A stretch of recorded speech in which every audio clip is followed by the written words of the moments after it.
have this many, but this is... Right, well, thank you everyone for coming. This will get started.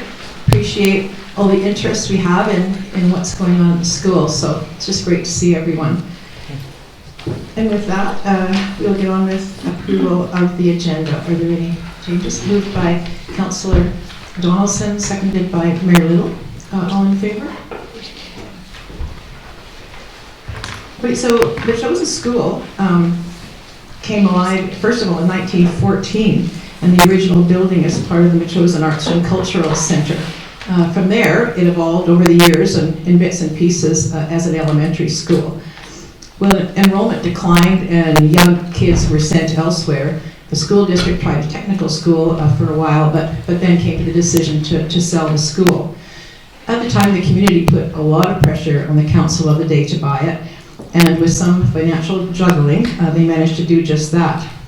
Suddenly, however, there was the council and staff faced with a question of what exactly to do with an aging and pretty rundown empty building. Meanwhile, the MACA group continued as a volunteer non-profit organization creating a welcoming facility for artists and the public alike. First of all, a management company was engaged to lease the spaces, but really was unsuccessful. No one was that interested in coming to Metchosin to book those rooms. And after that, plans and discussions around promising ideas were considered. It looked like it could become a regional training center for first responders for a while, and with a coordination maybe with the Justice Institute. Another prospect was Brooks School, and then it was the Victoria College of Art. Nothing, however, seemed to really get off the ground, and then COVID hit, and that certainly had things coming to a dead stop.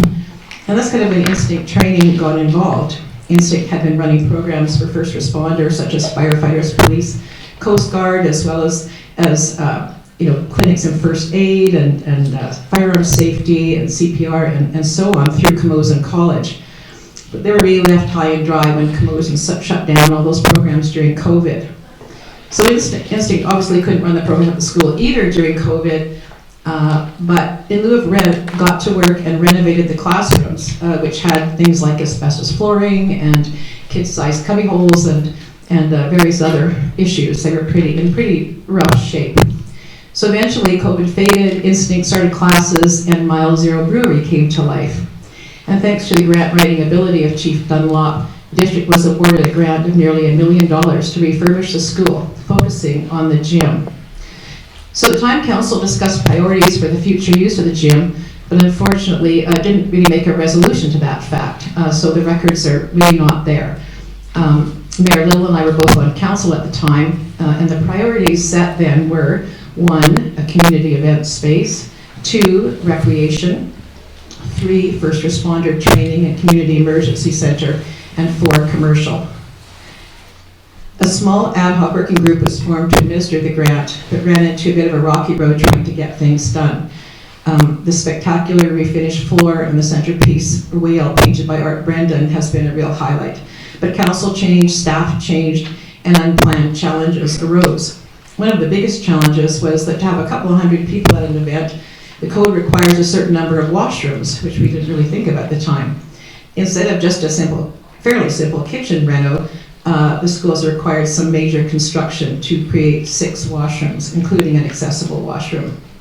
It took 3 RFPs to finally enlist a company to do the job, which is moving to get things finished by the grant deadline of the end of this year. It's taken a lot longer than expected, but having a beautiful refurbished facility is a wonderful opportunity for Metchosin. It's also uncharted territory on many levels. So today, we're here to move forward with planning for the future. Mayor Little connected a while back with the Hildebrands to talk about facilitation of what we're doing and orchestrated having them join us today. So with that, we'll move on to public participation. I know people probably have quite a bit to say, and I also should have said earlier that we really appreciate being able to share this land with our First Nations neighbors. So when you come up to the mic, as you can see there, please state your name and address and try to limit your conversation to about 4 minutes. So, carry on. Sorry. Good day. My name is Ernie Chang. I live at 3957 Olympic View Drive, and I've been here for about 23 years in Metchosin. Although my wife, Betty Ann Snyder, you'd know much better because she's a social partner in our family. I've been a physician. I was one of the owners of Mill Street Medical, so I've been a family doctor. I'm now totally retired. And I've also been a computer scientist, but that's all in the past. You know, looking forward, I just wanted to thank you for the opportunity to share a vision with you, one that I think encompasses some of the natural beauty and wonders of Metchosin in a rural environment that we all love, and that is to have a permanent natural history club facility. Now, the Nature House is closed, and I don't know the reasons why, but I know that there's a tremendous amount of interest in the groups that have been going to mushroom hunting, the people who go bird banding, the people who are interested in medicinal stuff, the people interested in the seashore, and all of that. And you know, I'm thinking of a place where people can just drop in, but it would be a permanent place because it would be a place where I could donate a microscope, I could donate some computers, I could donate some multimedia so people could learn. People could record where the most interesting fungi or slime molds or bird sightings are, and it'd be a place where people could drop in and just talk with each other. You know, I've been out to the bird banding people, and you know, they're interested, but they don't have a place to go. You know, I have a whole bunch of bird art that I'd like to contribute and other things, and I don't see this as a money-making thing. I see this as a community effort to actually tap into some of the deep fondness and closeness that we have with nature. So I'll just offer to help organize this. In my life, I've been successful and not successful in organizing, but I know that something has to start, and so I'm willing to at least give it a go if this has any traction. Thank you very much. Thank you. You already have an interesting concept that we haven't thought about. You're a photographer too, right? Yes, that's right. Yep. Betty Hildebrand, 859 Norton Road. Not knowing exactly what to expect based on the format of today's meeting, I've come here with great hopes for what will come next. What I don't know is this a special 4-hour Thursday afternoon council meeting, a facilitated workshop, a professional presentation, a discussion? I'm not clear. But I do know that the timing is perfect. These decisions couldn't have happened much sooner for various reasons, and they shouldn't happen much later. The timing for strategy is perfect. This space needs to be public, and it can be shared. We are only 5,000 people. We have come up with solid plans for our community spaces in the past, and we can do it again to this space in the heart of our community center. The gym, the commercial sites, the training services, the arts center, the playing fields, a village gathering space, even parking. It can be shared. Many people I've talked with assume that the management of the old school has already been taken care of. Well, it hasn't been yet, but it will be now. It's strategy time. We're the fools if we don't get this right. So we'll step up, pay attention, listen to each other, talk to your neighbors, hear what's been done elsewhere, but make this our own. Let our district officials know your thoughts. If not today, at today's meeting within this format or within this time frame, then find another way. And council, fix the ledger. Move our 4-acre property and facility from the liability column to the asset column. This is a community asset. Managed properly, it can now pay for itself. Oh, I'm hopeful, but hope implies struggle to meet a goal, and I think we're ready. So thank you all for helping us. Thank you. Sorry. Sure, I lost.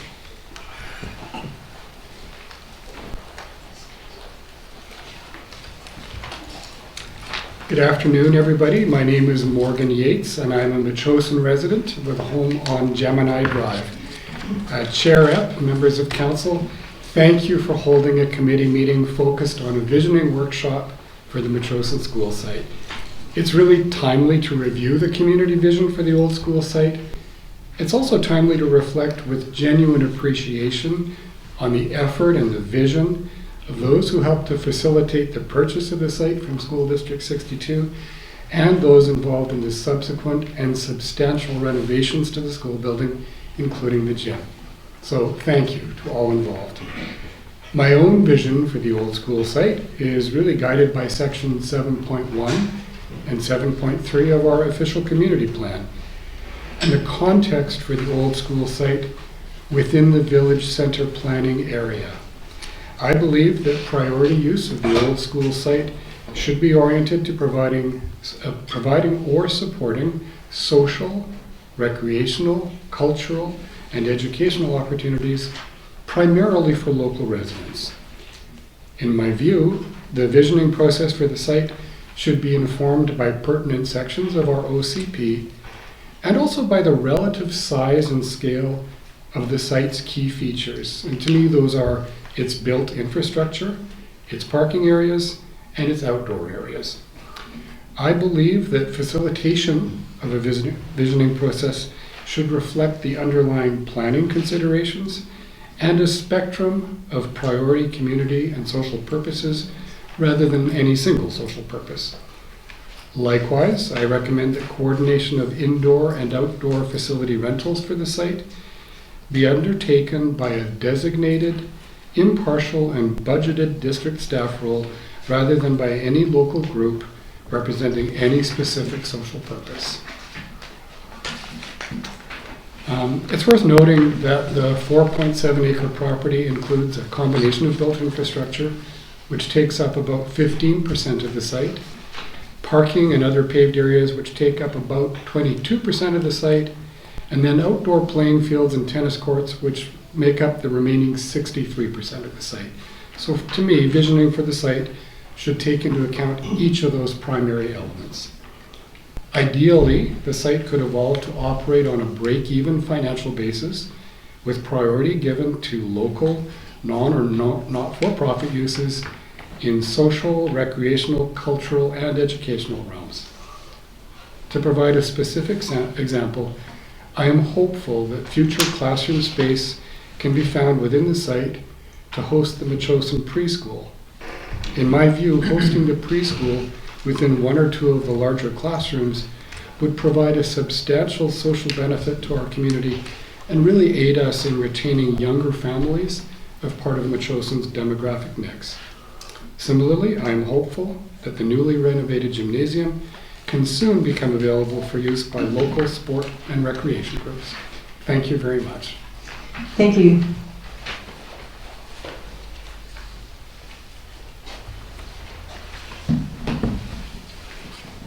Good afternoon. My name is Carol Voigt, and I am also a Metchosin resident. I live on Gemini Drive. Mayor Little, councillors, and interim CEO Tarnowski, thank you so much for this meeting. To envision the optimum longer-term use of the old school property, I respectfully propose that we begin by asking some fundamental questions. What were the key aspirations and objectives that underpinned the District of Metchosin's decision to purchase this property? For example, was it support for community well-being? Was it revenue generation and return on investment from a commercial enterprise? Or maybe something else?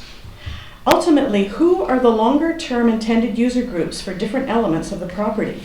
For example, the classrooms, the gym, the fields, the parking areas. Should longer-term use reinforce existing relationships with MACA, with ArtPod, with the Seniors Resource Center?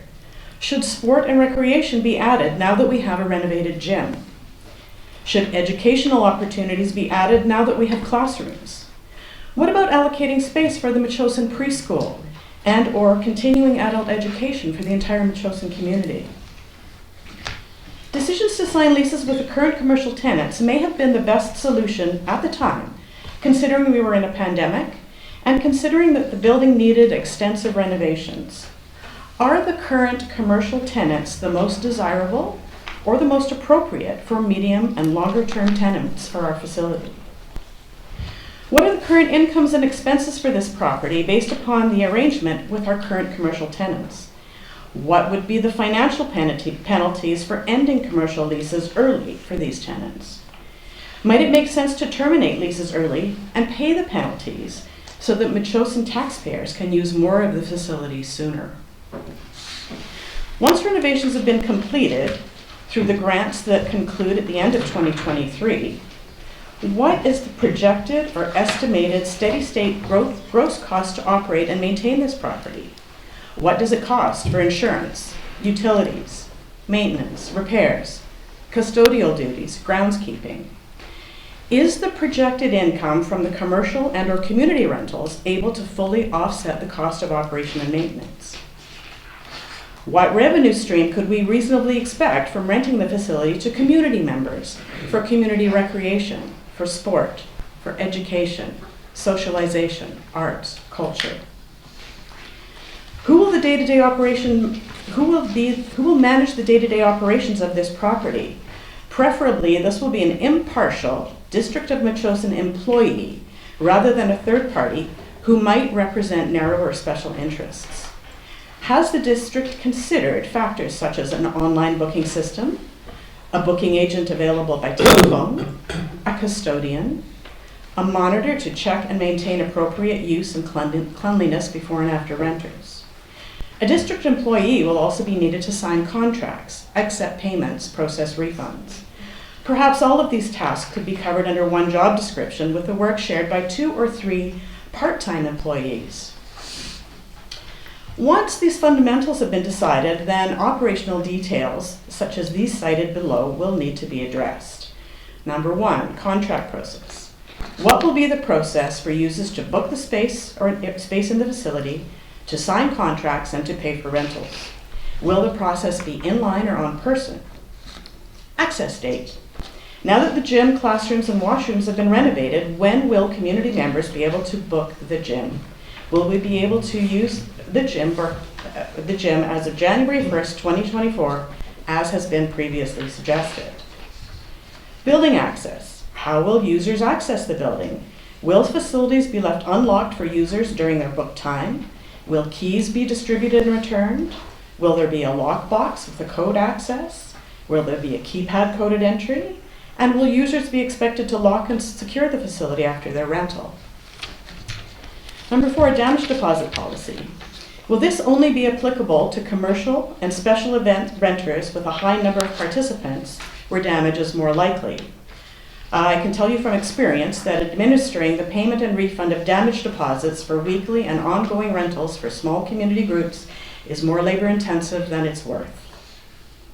5, on-site storage. Will storage be provided for weekly renters of the gym?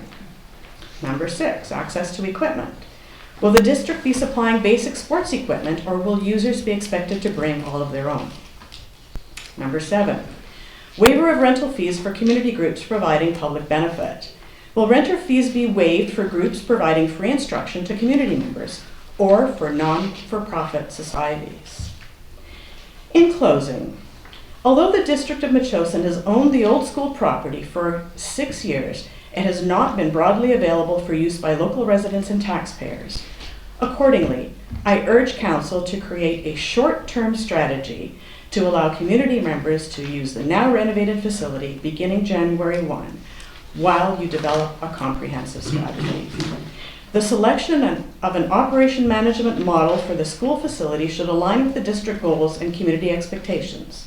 Successful management of the facility, and eventually a management model for the entire grounds of this property, not just the buildings, will benefit from community support and a clearly articulated vision for all aspects of community socialization, including recreation, sport, education, art, and culture.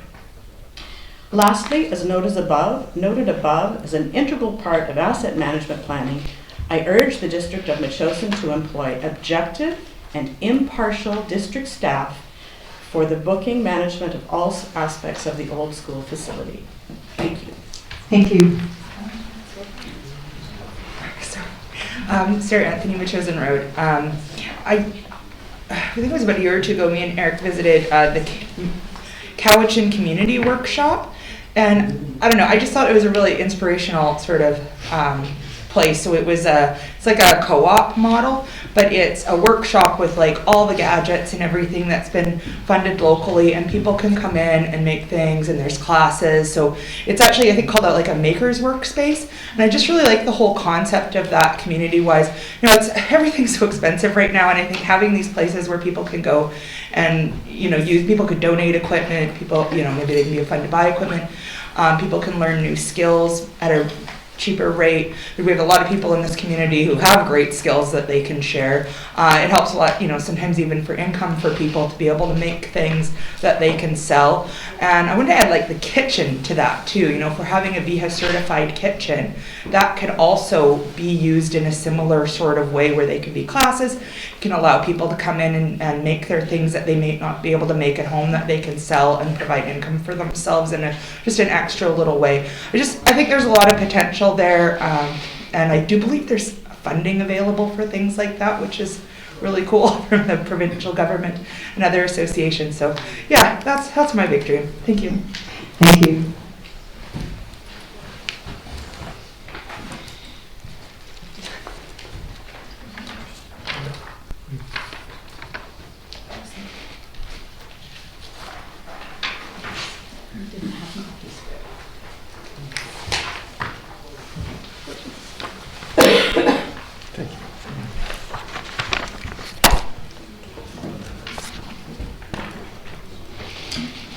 My name is Diana Smith. I'm coordinator and representative of Metchosin Art Pod, a tenant in the Maca part of the building. This doesn't include a lot of the rationale because I don't have time. So comments and vision. Number one, who does the site serve? Who are the priority users? The vision is that the users are defined, first of all, and that gives priority to Metchosin residents and community groups, including Chiano First Nation. A second priority should be for public use beyond Metchosin. Number two, how is site managed? Definitely not outsourced. Prefer an in-house community group combo. Have a paid staff person hired by the district whose salary is included in overall budget, plus a volunteer board of Metchosin residents, group, and business representatives. 3, what usage is desired? Vision, the entire village core, community hall to community house, is a thriving, community-centered place offering a diversity of useful venues and services that attract Metchosinites, Chiano members, and other Metchosin and others. Metchosin is seen as a destination which has benefit to both locals and visitors. 4, think outside the box. First, so think about the site considering the whole village core. Vision, install a 3-way stop sign at the intersection, install a crosswalk from one side of Happy Valley to the other. Vision, create a community association like a business association but broader to coordinate and enhance desired usage of village core in line with overall vision representing all interested sectors. B, think beyond the physical building, consider the grounds. Create an attractive, person-centered foyer, so it's not like that in front of the building. Yes, parking may be an issue, but we should be encouraging a less car-centered world and environment. Enhance public transportation, dedicated parking for buses, electric vehicles, as well as parking for those with disabilities, and reduce general parking space in front of the building. Mile Zero patio and the mural by the main entrances are moves in the right direction. The space would allow outdoor events like the Parisian Cafe and art and craft markets. Enhance musical offerings with stage area and sound system. Consider car-free events. For such events that include the whole village core once or twice a year. Vision, create a community park and natural history, including that, and garden space that includes public art. Vision, install a public art in front of the building. Vision, create and maintain attractive and user-friendly grounds and perimeter. For example, install an art-enhanced fence on the east edge between us and Bickerdykes. Change the west side entrance from a prison-like compound for derelict equipment to an enticing and accessible entrance to the gym as per Betty Hilder's suggestion. Create a name for the whole site that is short, user-friendly, and descriptive that inspires and excites potential users. Have a contest and public vote to find a name and award a prize. C, think beyond current and regular uses. Vision, yes, continue to offer subsidized rent for those groups and individuals whose mandate supports the overall well-being of the community, particularly arts, culture, and recreation, but also expand offerings such as dance, music, theatrical events, spoken word, and book festivals, etc. Overall, integrate and coordinate uses and events at the school site into the entire village core vision so that all places, public and commercial, support and enhance each other. Be sustainable and healthy in all ways, environmentally, creatively, socially, as well as financially. Think globally, welcoming and inviting, and act locally at the newly named Community Hub. Thank you. Thank you.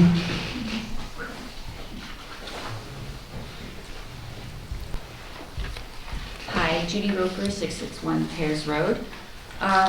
I can't stay here for the whole session, so I would like to now speak highly of considering a discussion about including the Metchosin Preschool Co-op into this space. It's been really nice that a couple people have mentioned that already. I'm not sure how aware everyone here is about the situation that the Metchosin Preschool Co-op is in.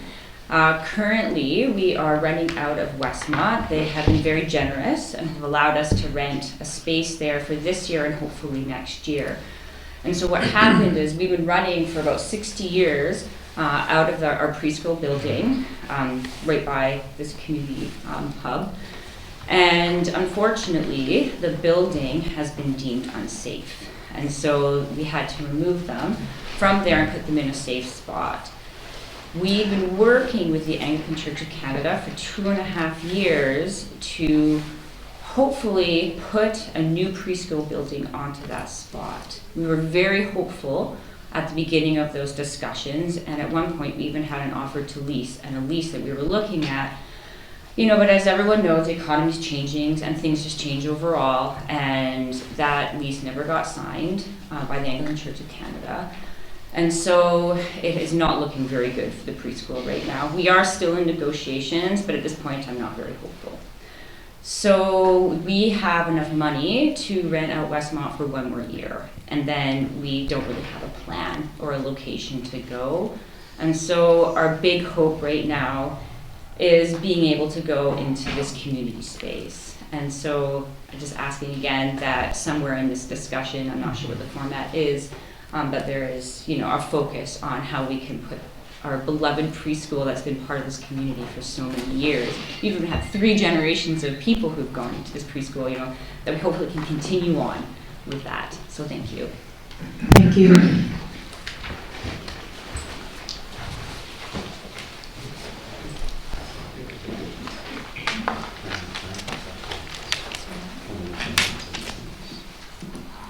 Afternoon. Norm Hardy, 4283 Happy Valley Road. And I'm speaking on behalf of myself and some of my neighbors. The Metchosin School property is the heart of the village. It's in the middle of the quote-unquote action. People arrive in the center to buy groceries, get coffee, pick up pizza, etc. By virtue of its physical placement, its presence essentially defines the core. Right now, the land surrounding the school is dominated by automobile parking. We're a rural community, so we recognize that everyone needs a car to get around. We also recognize the need for sufficient parking for tenants as well as visitors. Cars should not be the defining feature of the village core. In essence, we have potentially ample parking along the roadsides on both Metchosin and Happy Valley Road. So the district should give consideration to the value of setting aside part of the school property for pedestrian usage and a place for people to gather and a place not just dedicated to cars. In essentially any community center, public spaces for people to gather is absolutely essential. It's where things happen, where people get together, where silos break down, and where people who wouldn't normally meet have a chance to discuss issues or just to meet generally. It's where ideas are oftentimes thrown around and projects begin, and serendipitously may lead you a conversation that you may never have had otherwise. Public spaces provide this opportunity, and by incorporating and prioritizing public gathering areas into the plans for the school property, it not only improves the aesthetics of the space around the school, but it will contribute to the success of the Community Arts Center and strengthen the connections among the people who live in the community. And not only that, but it may also strengthen the connections at the core of the psychology of the community, if you will. And that's what we have to say, and thank you very much for the opportunity to say it. Thank you. Do we have anyone else for public participation?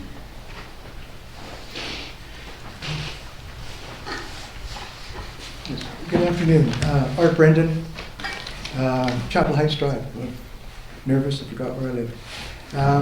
I don't want to cover in my opinion and my thoughts on what other people have already said, because they've covered it very well and given a lot of ideas and a lot of thought to this. My thoughts are more general, and I'm thinking that for myself, there are two distinct issues to be considered in developing a strategic plan for the former school site. The approaches are distinct but not separate.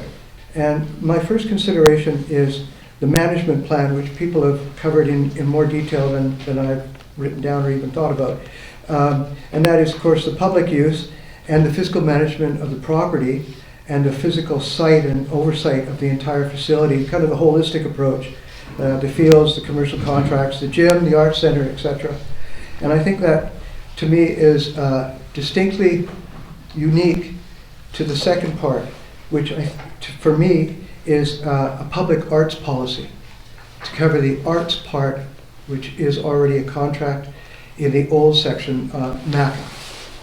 And an arts policy for Metchosin, I think, would be very appropriate to consider at the same time, in conjunction with the property being managed efficiently and effectively, and as other people have already outlined in more detail than I have here.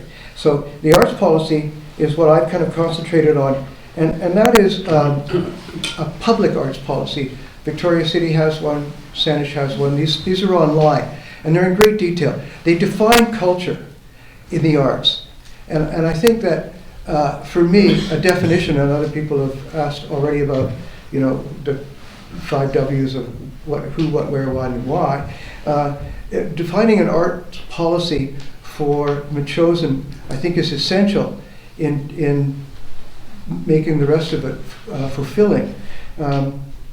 It gives it context to MACA, for example, and there's also an umbrella for public sculpture, public involvement, and the arts and culture are defined as literary arts, performing arts, and visual art, per se, and that's the defining culture. I'm using the CRD outline for that. And I think that in the context of Metchosin being subscribing to and supporting the CRD arts policy and culture, arts and culture, that would be appropriate. So, just about finished. So I just wanted to reference that. And in conclusion, I think I very much appreciate the opportunity to speak in public and express my thoughts today. So thank you very much. Thank you. Right. Well,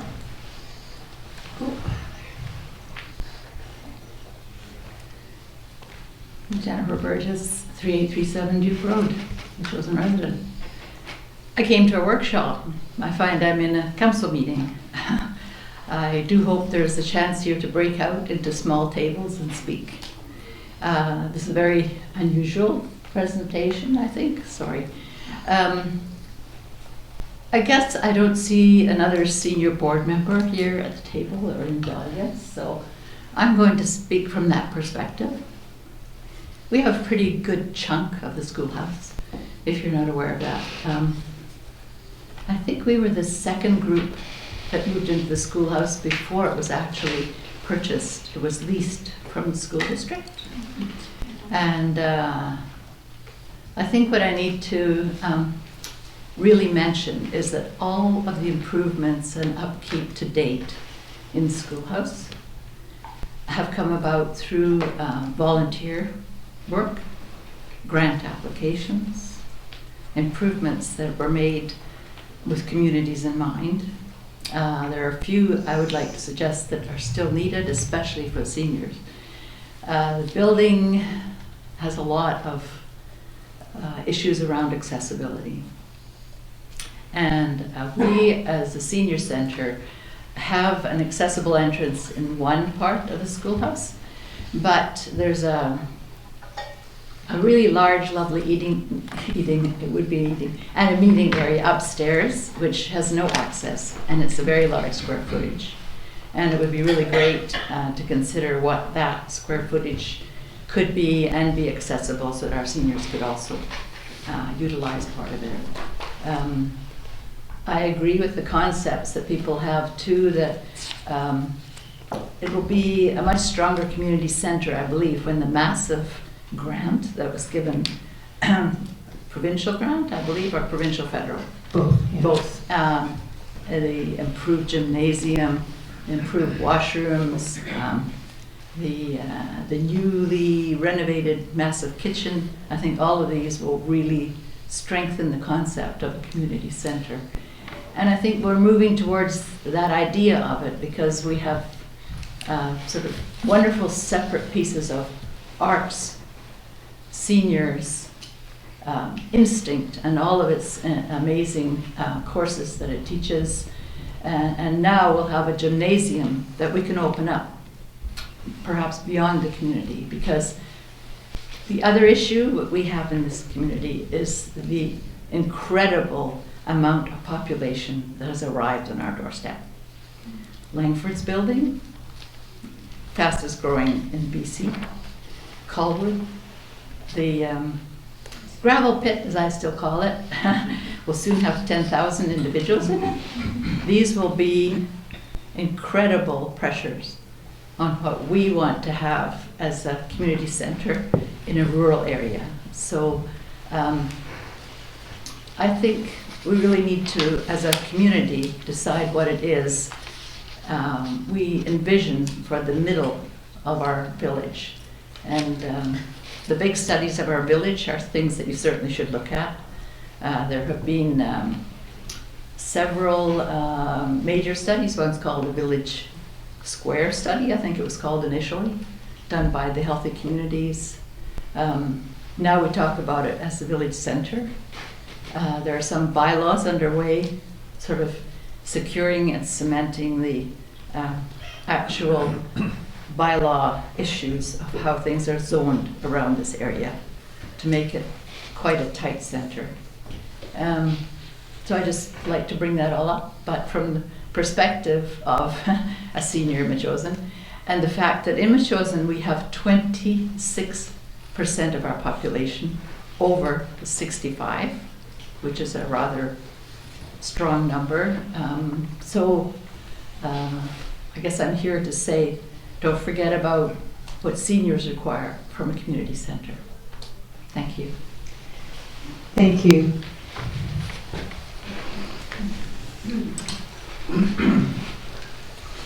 Hello, my name is Jacob.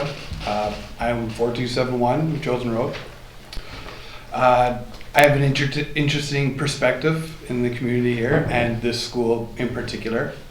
I've worked for Public Works and I have crawled through every square inch of that building, and I've done a lot of work on the taxpayers' dime and know how much has gone into that building.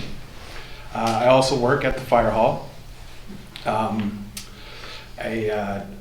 go to everyone's worst day in Metchosin usually, approximately 400 times a year. And essentially, my job is building maintenance is my job, which is not what I do.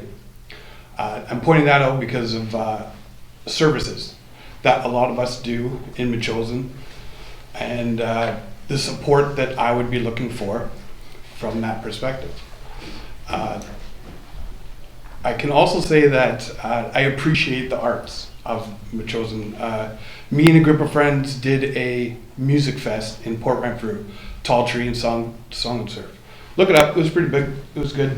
And talk about supporting local arts, culture, music heavy for sure. But I have experience with that and what guys need to do that, right? So I have to say what our MACA has there is awesome. Their price per square footage and how much square footage they have is something to be proud of and something that not a lot of people have. The opportunity for the rest of that building for us to still be together, to create income, to support our services is a massive opportunity. And I just think that needs to be, we can work together. So from the fire side, we rely on youth to come in. As it was mentioned, we have a very senior citizen population here. We reach into other communities to bring people, and we get that because we have a wicked training program. We're actually having a problem with people getting hired all the time because of the training we support. And a regional training center is bringing people to our fire hall, which is essentially supporting me. There's a lot of pressure on the chief and I, and my family. So I would like to say, like, this needs to work together. And we're in the classic, are we rural or are we Oak Bay?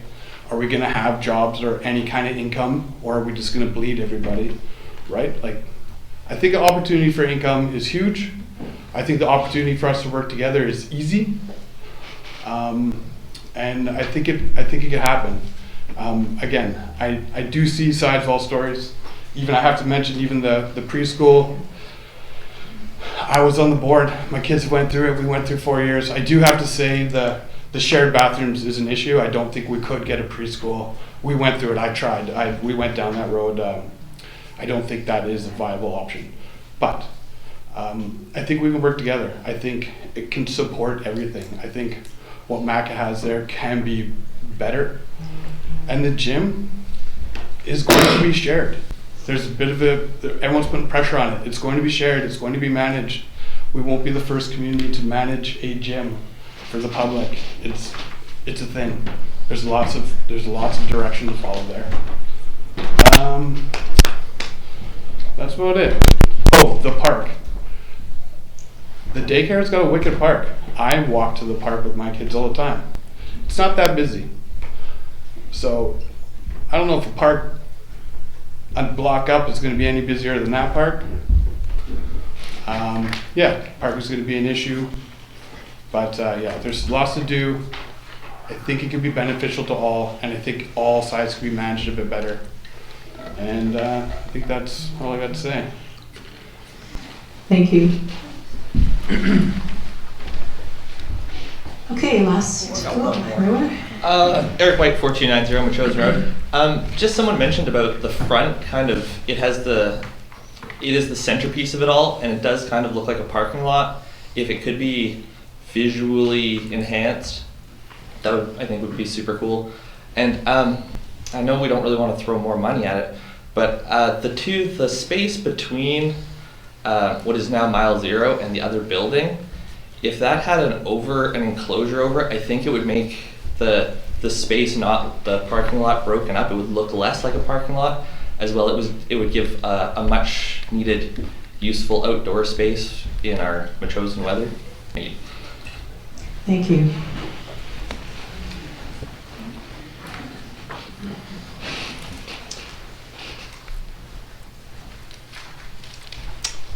Chris Vanderwater, 4569 William Head Road. I've been involved with the school for a number of years. Actually went there in the 50s. I'm the president of the Metchosin Arts and Cultural Center Association for, I don't know, it just happened that way. I guess you could say I'm in the pool with a bunch of eccentrics. And it's great. It's the best. So we've been taking care of the school for a number of years now, and we're all pretty proud of all our studios, although it's always a changing dynamic. And we've got a great hallway exhibition on now. The one speaker who said it wasn't open to the public was a little wrong, because it's been open to the public the whole time, and we put on lots of events, and we have a do-it-yourself room there that has a lot of events as well where the public can participate. And personally, I would like to see a lot more public participation, because getting the public out is pretty tough these days. And so we're all excited about the gym getting finished. Thanks for finally getting to spend that $1 million. And we're in a hurry to spend it now, because the deadline's the end of the year. So what are we going to do with the gym? Well, we need somebody to look after it.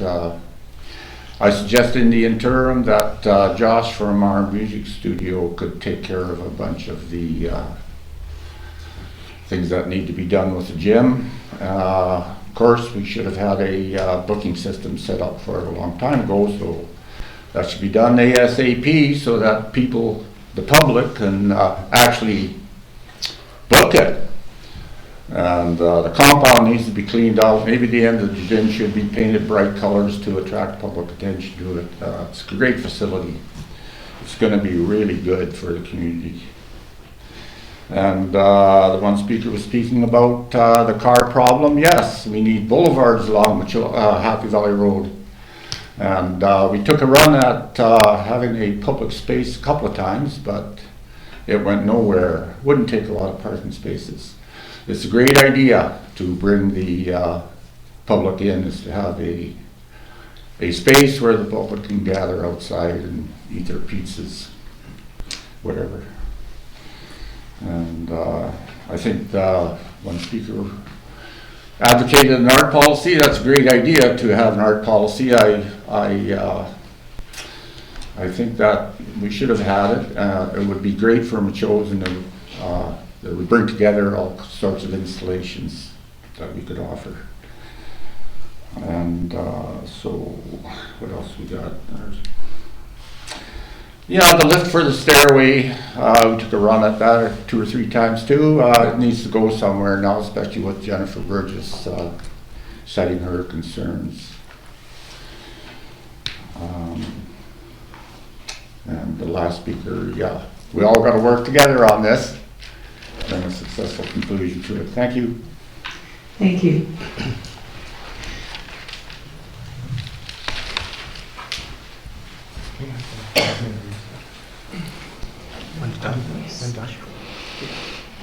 Hi, I'll be really quick. Deborah Pyle, 4912 William Head Road. And there's obviously great ideas about the actual buildings, but my main concern is the open green space. And I would like to reiterate what I've sent to council already, that the green space is precious and it should be left alone and it should be undeveloped and it shouldn't cost us anything except mowing. And that's about it. Thanks. Thank you. All right, so the plan for the rest of the meeting is we're going to take a 5-minute recess, and then we'll introduce you to Carmen and Jock Hildebrand, who are going to be helping us try to get ourselves organized as far as the school goes. After the presentation, we'll have an opportunity again for some public input. So hopefully you'll all listen to what is going on around the table here, and then maybe have some more comments to add after that. Okay, so we're just going to recess for 5 minutes.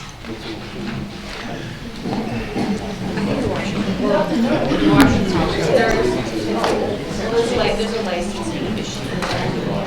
And so we run a preschool under the co-op model. So we're doing the licensing. So co-op model means you have to pay and keep the prices low.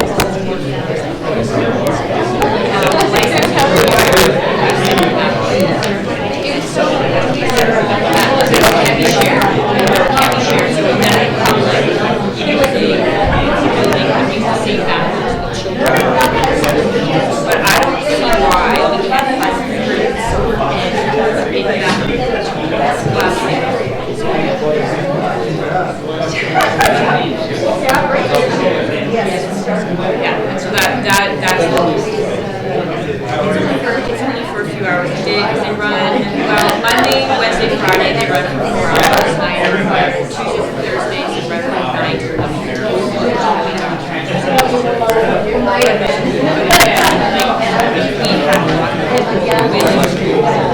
It's not a daycare. We have a lot of people who continue because, like I said, we've been running for over 60 years in the community. And they offered to put in money for people, but the issue with that is we're not on our own property. We live in Canada, and they don't really want us to build and so we can still raise money to put in the back unless there's something I don't understand about plumbing. I mean, we can put in the bathroom. I feel like if you have the money,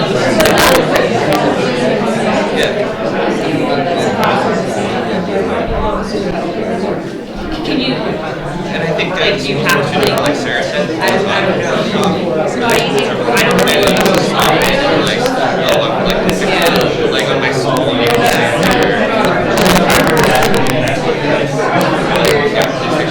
so valuable. Yeah, can you? I guess you can. Yeah, I also.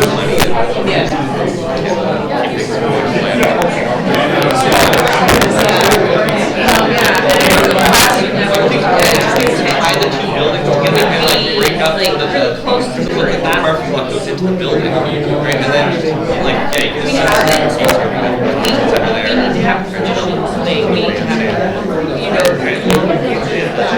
because this is a new development because we were anticipating up until we were going to come and we had a meeting a couple months ago. And now it's changed on their end.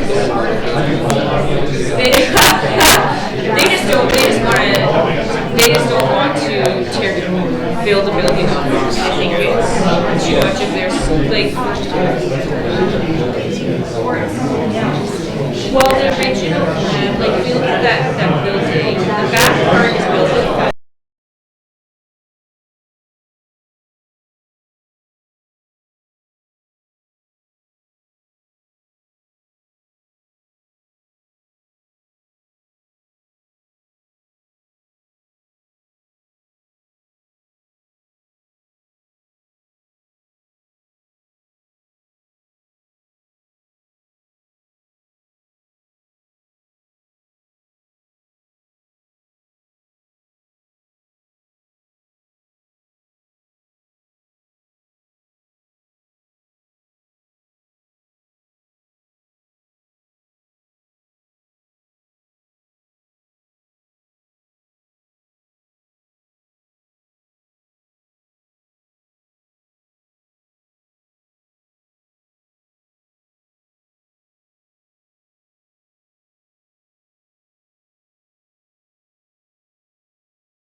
Okay, so welcome to Carmen and Jock Hildebrand, and I'll leave it to them to take it away.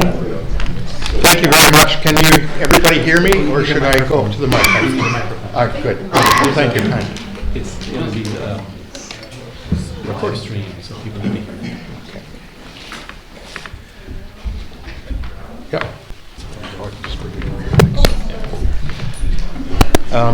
Good afternoon, everybody. Mayor, Council. Thank you for inviting us here to try to help with this project. It's much appreciated. Folks in the audience who obviously have great concerns about what's happening in the heart of their community. I hope that we can help you find some resolutions through the process that we put. My name is Jock Hildebrand. Jock Hildebrand Arts Portal Incorporated is my service. My wife Carmen and I often work on similar type projects. Just to give a bit of history on myself, I have actually been an artist for the past, 50 years. So I've had a long whack at it. As I've moved through the arts world as an artist, an international artist, I have found along my way that a lot of strategy and art policies need to be put in place for various communities. I think I'm uniquely qualified for doing this right now for a couple of reasons. First of all, I have developed arts policies over the course of my lifetime for many different organizations, but as well, my sympathies lie not only with the arts, but I was fire chief on Denman Island for a number of years, as well as starting the ambulance service there, which I ran as unit chief, all volunteer work, as so many people do in small communities like this. So I do think it kind of uniquely positions me to help out with all the stakeholders who are here, and I think it's the stakeholders that we are concerned with. The nature of this is going to be a little different, I think. You will find that this is not actually going to be a workshop. We're hoping that can come in a future visioning session. I'd like to introduce my wife Carmen, and she will tell you her abilities.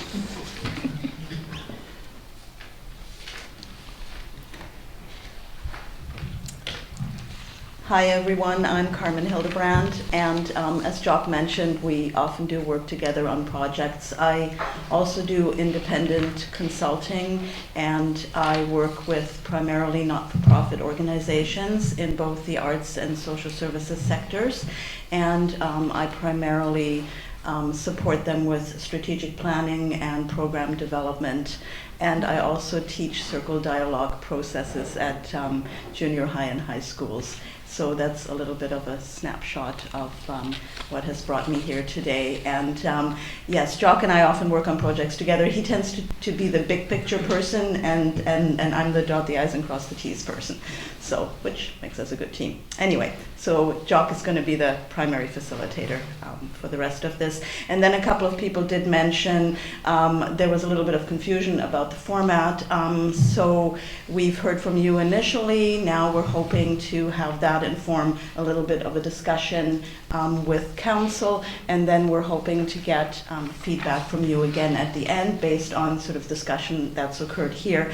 So it's really more information gathering. We're not going to walk out with any details or decisions today, but we're hoping that this is the first step in moving things forward to have a coordinated plan for this amazing site. So thanks so much, and over to Jock. Thank you, Carmen. So one of the issues that we were asked to look at initially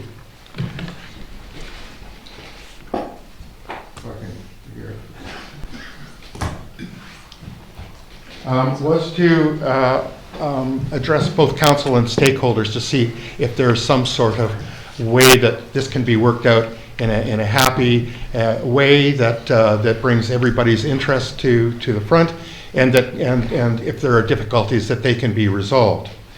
So we're talking about community members, community user groups, the council.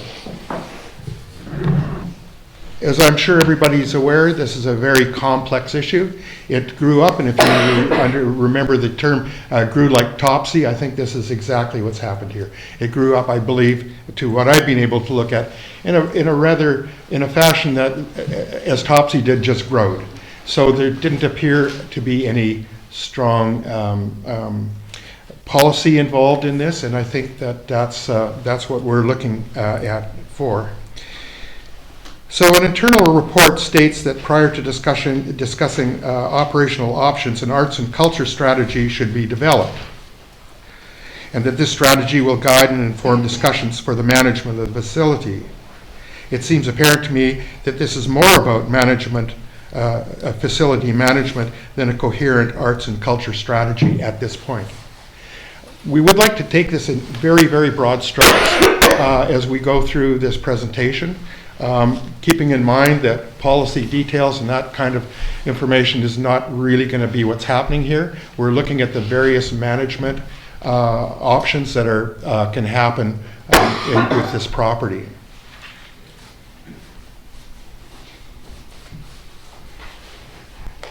So as everybody knows, it's a community multi-use space owned by District of Metchosin, which needs visioning and firm priorities for the use of the space.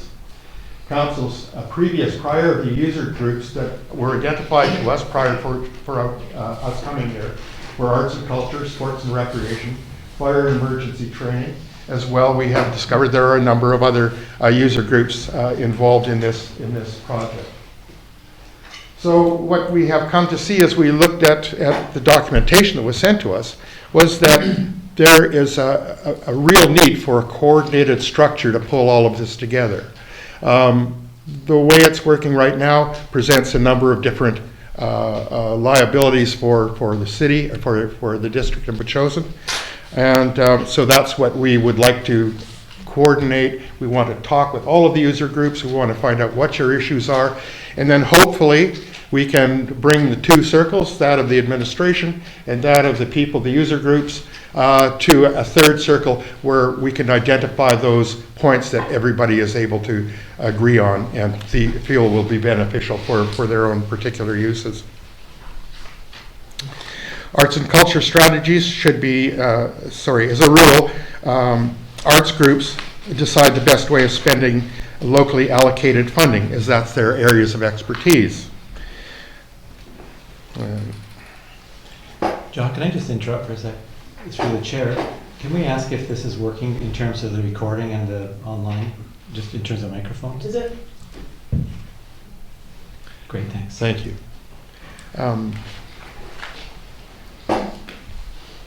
So as a general rule, different organizations have expertise in different areas, arts and culture organizations in delivering arts and culture programming.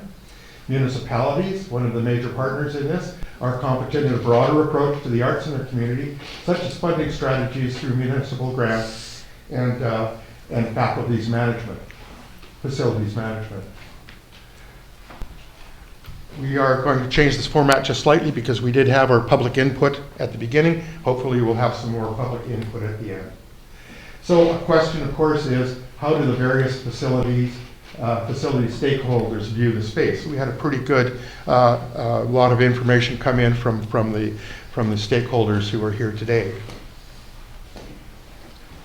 So considerations are operational. Who operates the overall school facility? And what are the management models that Carmen and I have researched and are familiar with? How do those apply here? And common goals, as I mentioned before, looking for those goals where positivity comes from each of the stakeholders that we can ascertain and put that towards building policy. So there are examples of other mixed-use community centers. Arts Pole has polled several Vancouver Island communities who have different management models for similar arts, culture, and mixed-use Facilities. Salt Spring Island, for example, with a population of 11,000, and we were looking specifically for communities that had a relatively same population and tax base. We couldn't find an awful lot of them on Vancouver Island. There's not that many communities with a population base of around 5,000. So Salt Spring, Mahan Hall, population 11,000. The property, the building is owned by the School District 64. And so the Salt Spring Arts, SSA, a charitable not-for-profit organization, and they have a long-term lease from School District 64. Their services are arts and culture. They do have short-term hall and leases and rentals, or it's not leases, I beg your pardon, rentals. And their funding primarily comes from CRD granting agencies. Port Hardy it falls in line with you folks here. They have a population of 4,999. The faculty is owned by, facilities owned by the District of Port Hardy. The administration of that is by Port Hardy. There are no leases, they're short-term hall rentals. Their services are mixed arts, culture, and recreation. The maintenance is done by the District of Port Hardy. There's no subletting. And the funding is through Port Hardy and user groups. Excuse me for just 1 second, Jock. Apparently, people at home are having trouble hearing you when you turn away from the mic. Okay. Thanks. Let me do this a little closer then. Yeah, could you possibly stand at the I would do podium? that, yes. You know, we could okay, should I ask you have copies of these materials for the audience? Yes, they were sent, yeah. Well, I hate to turn my back on you folks, but I will try and address you as best I can. We could turn the podium, but then your back is to us. Okay. Do you want to wait? Should we turn it this way, face the audience? Probably is actually a council. Oh, okay, yeah. I can manage here. Thank you.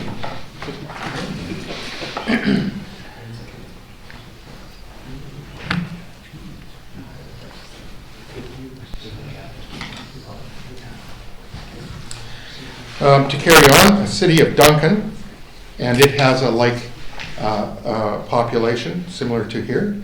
Their population is 5,363. The facility is owned by the CVRD, the Cowichan Valley Regional District. Administration is by CVRD, and they lease to various organizations, arts and others. Their services are mixed arts, culture, and recreation. Maintenance is by CVRD, and maintenance is a big issue when it comes to that building. Our belief is it needs to have one group administering it, as opposed to a mixed administration. And the reason for that, of course, is that there's overlapping needs. There's those areas that need to be anticipated, that maintenance will have to be done. So budgets need to be put in place that anticipate some of that thing and some of those various maintenance issues. And at present, it would appear that that's not working well for the overall building.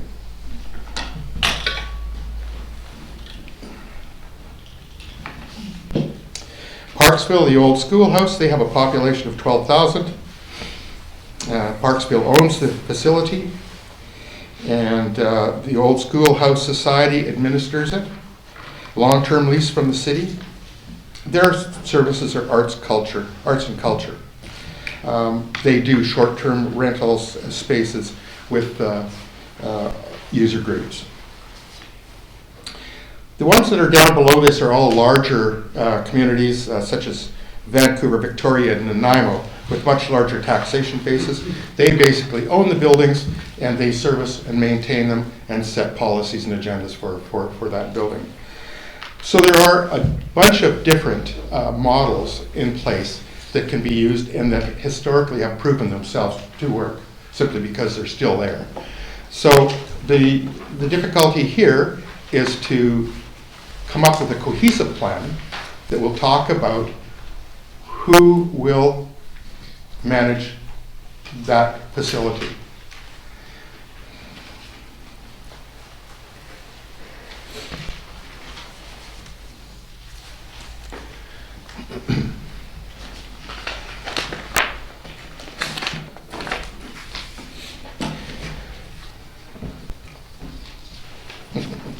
I'm at that age where the glasses go on, and they go off, and they go on.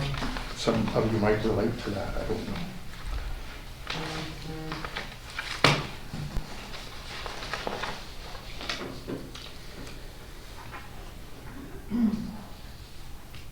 I'll just back up here a little bit. Broad funding strategies are determined by council, such as money for public art funding.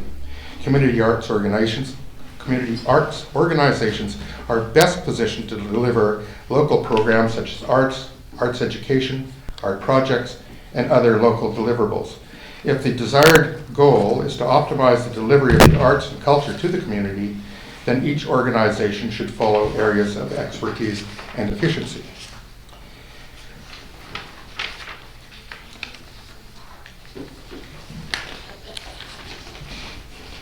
So again, we're talking about the various models. There are five models that can be looked at in this particular area and with your particular facility.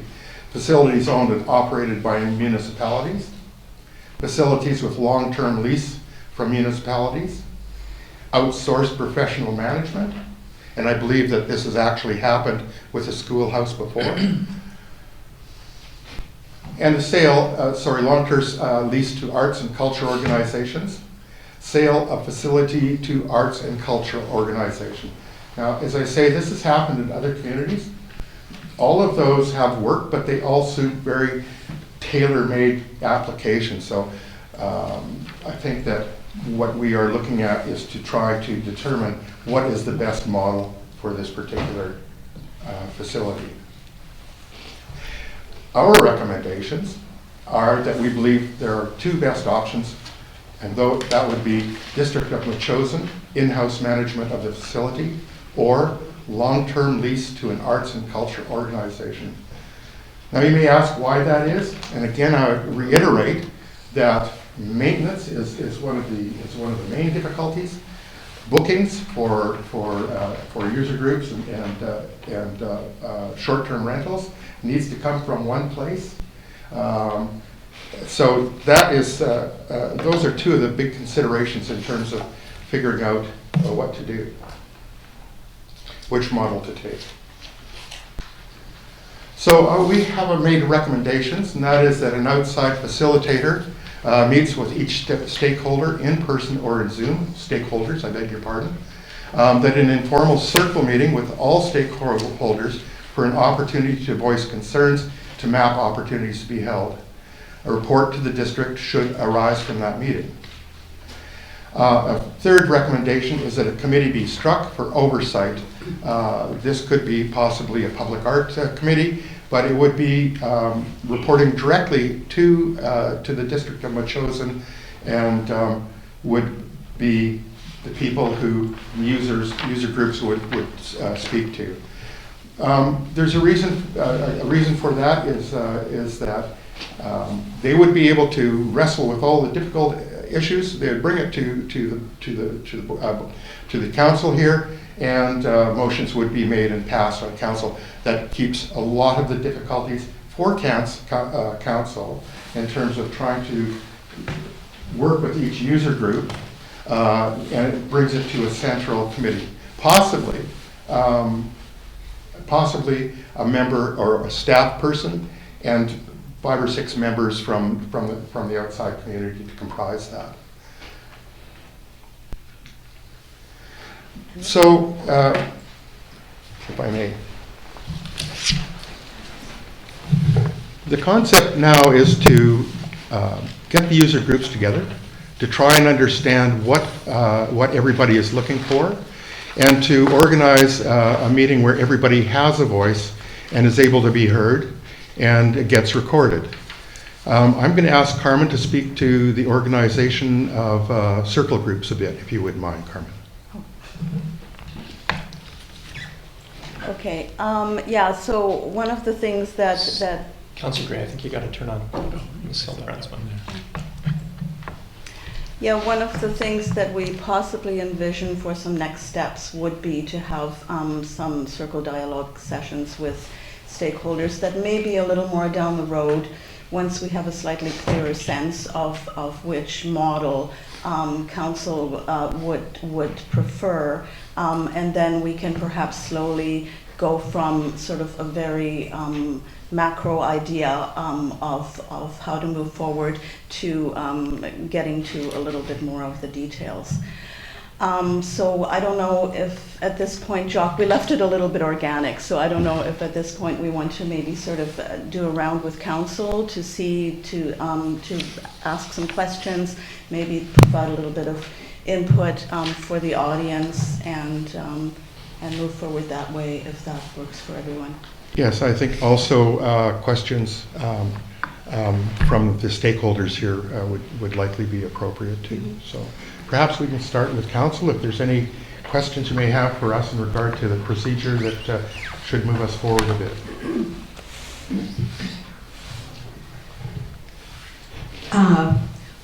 Well, I guess the discussion will be amongst council. We have a portion after that part of it for some more input from the public. So, however you'd like council to start on this. Well, perhaps it would council would be more informed if we have a little bit more public input, and then have that discussion after. Well, I guess if you feel that's the best way to move forward, I guess we can do that. Councillor Gray. Mayor Little, I wonder how we might proceed here. We had a motion at the Public Works Committee that we would consider a visioning workshop. So I was expecting we would be talking about the vision for the school, and then once we had done some work on that, we would follow, in accordance with the motion that we passed, a discussion about the options for management. We seem here to be starting with management and not have talked about the vision. And we have this one workshop. We don't have any ideas about carrying on with further work beyond that. I mean, I'm just looking at this as you were speaking. I hadn't seen this prior to the meeting, recommendations about continuing work with our community, but I'm not sure that's not authorized at the moment. We'd have to make a decision like that based perhaps on today's discussion. And so I just want to drop back to the visioning. Are we going to do some visioning here with council? Mayor Little? Yeah, I think that's a good idea, Jock and Carmen, and I think that's a good starting place. What is our vision? I think we've heard from the stakeholders that they want to be a part of this, and it'd be great to hear from council what their visions are of the site, and then get a unified vision going forward, if that's okay with the chair. Yes, I agree with that. So perhaps we get a bit of a round table here in terms of what you folks vision for this facility. You and I have spoken a little bit about this. Perhaps we can start with you if you don't mind. Okay, so my vision for the school is that it would be a multi-use facility for all community members. There would be arts, culture, recreation, but also we have to remember that this is also, this should also be a training facility. The fire chief has put an enormous effort into that, and council even this year has put money towards the training facility in terms of the cage, the training, what is it called, John? tower, yeah, the training. So by virtue of putting money towards that tower, we are saying that this should also be a training facility. So I would like to continue to see this as a multi-use facility for everybody in the community. I'd like the gym to be available for groups, for children, for youths, and that is an important part that we really haven't concentrated on. We want to keep the youth here rather than having them go to Langford and Colwood to recreate. Children, youth, and then of course our seniors and our arts group. So that is my vision, is a multi-use facility, and that's for the whole facility, going right from the tennis courts to hopefully a community garden there, the fields for active green space for active play, and then the whole school site, including the parking lots. With that, I'll close and hand it over to somebody else. Thank you. Okay, well, for me, I think first and foremost, the district needs to budget for someone, maybe part-time, to manage it as far as, and just keeping it simple at the beginning, because we really don't know, because the gym is just getting finished now, and the school is just getting finished, that we really don't know how it's going to work out. We don't know what community groups are going to want to use it on a regular basis, besides pickleball. And but there's a lot of other things we've heard about. There's some I've had talk of community groups who'd like to come in for recreational ideas. There's talk of a theater group starting up. There's concerts. There's so many different. There's maybe a monthly lunch at low cost, soup lunch. There's so many different options for it.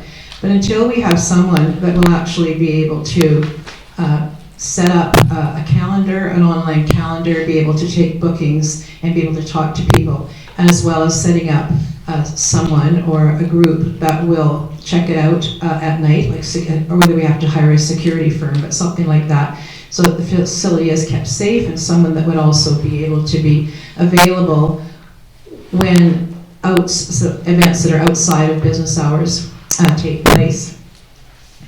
So to me, that's the very first step, because until we really get something like that organized, we'll just probably keep flailing around. I think our first priority was as a community space, which could be all those things that I mentioned, and hopefully more. I mean, we heard about a natural Aries room, and I'm sure there's others out there.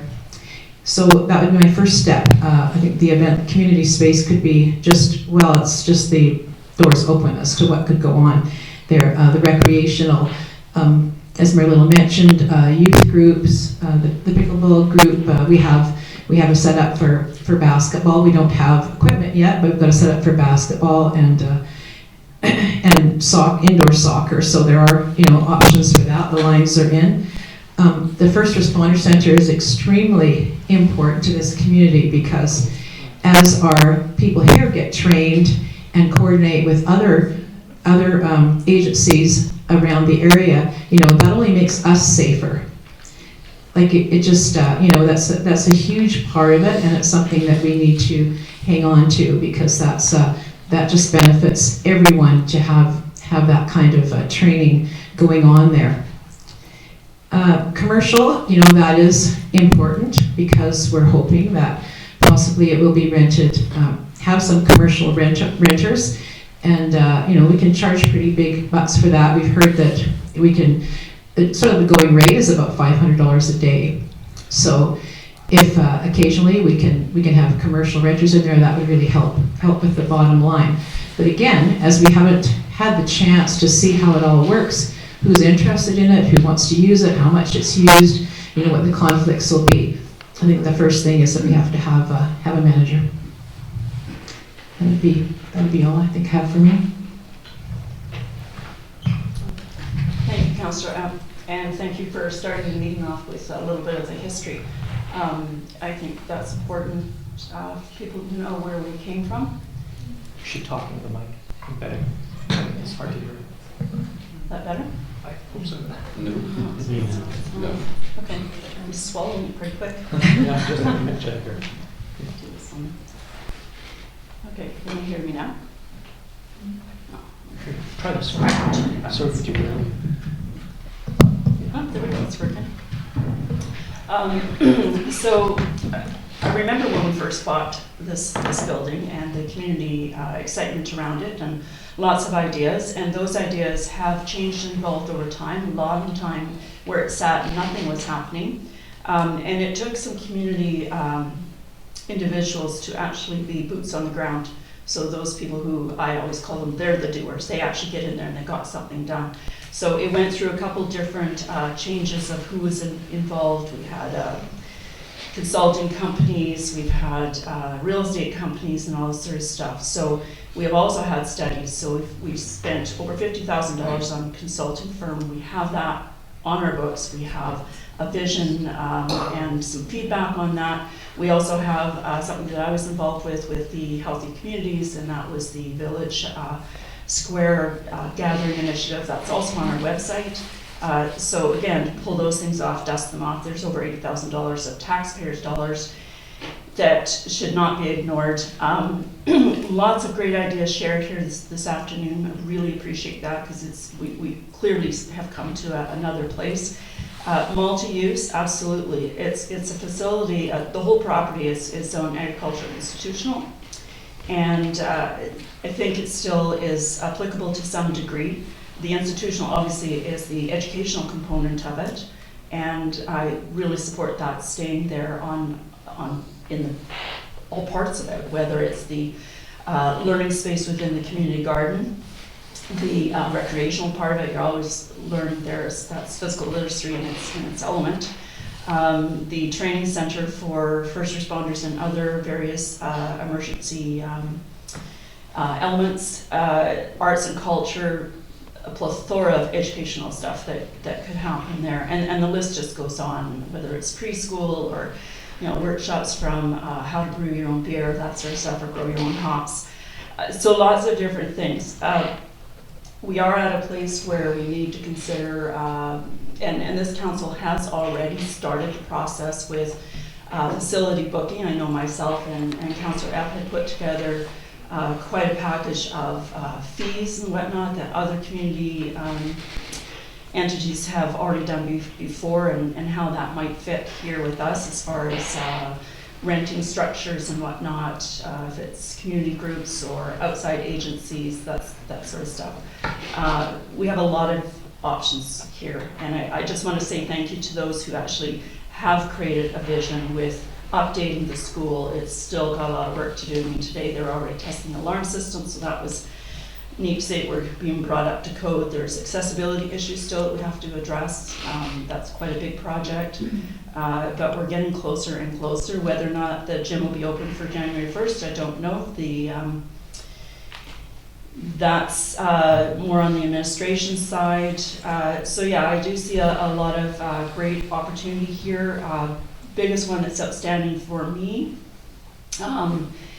other than I'm very excited about the whole property as an evolving project for our community, is the fiscal responsibility. When this was first presented to this community, it was to not cost the taxpayers so much, and we are still subsidizing it, so it'd be nice if we weren't the taxpayers subsidizing it. So for it to carry its own, and we have started to see more of those things happening. We had a car show, there could be other, art in the park, there could be all sorts of great things, as long as we're not competing with our other groups, whether it's the community house, the community hall, the businesses. I think it can be quite complementary, and that's just a balance of how event planning and such goes. So having somebody that can actually organize those sorts of things.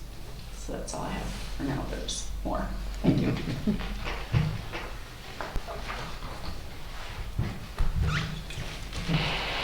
Thanks very much.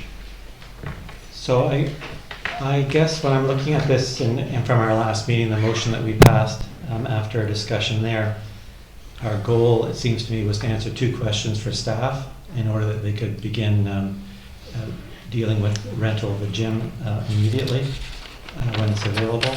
And so they asked us, what is our priority for rentals? And I think we've heard a few times community, recreation, and down to commercial. And then would the management be done in-house, yes or no? So before we're done today, I'd like to answer those, make sure those two questions are answered. I'd also like us to have a moment to review the finances so that people understand where we're at in that way. With regards to the vision, before the day's done. With regard to vision, some people have seen a note that I shared with a few folks.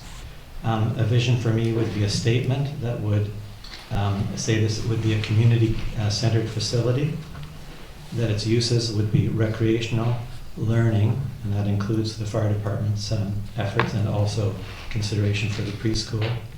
So recreation, learning, arts and culture, and sports. It's my view that we should target in a vision statement having a break-even status for us on the financial front. And I would hope and dream that in the future, at some point, community use may pay for the old school. But if that's our target getting there, we would be obviously relying on rents and a subsidy from the district. The question of what the rent should be, of course, depends on how much we're prepared to subsidize through tax rates. So community-centered, the usages I've listed, break-even target on the financial front. I would like us to, in a statement, say that we will keep the building clean and safe. And then finally, let this be easy to administer by the district. So that's my high-level vision for the school.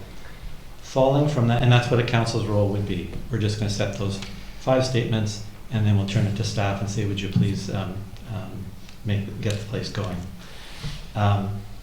People have seen the document that's circulated, some people have. Many of the questions that have been raised today are answered. Once we set the vision, then everything falls from that. If we should have a different vision, I'm open to discussing, figuring out what it would be if there's other elements of a vision. But I'd like us to declare a vision, if not today, before too long. Our staff can then take it from there and come back and say, okay, with that vision, we were able to answer actually quite a few of the questions that we had. We're off and running now. But we've got these questions that we think the council, it's actually council level decision, not a staff level decision to be made. So they'd return with that. Thank you.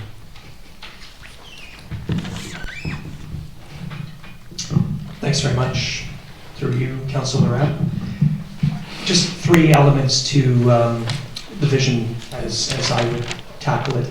Number 1, community focused, and that includes pretty much everything folks have said here. Arts, culture, recreation, training as well.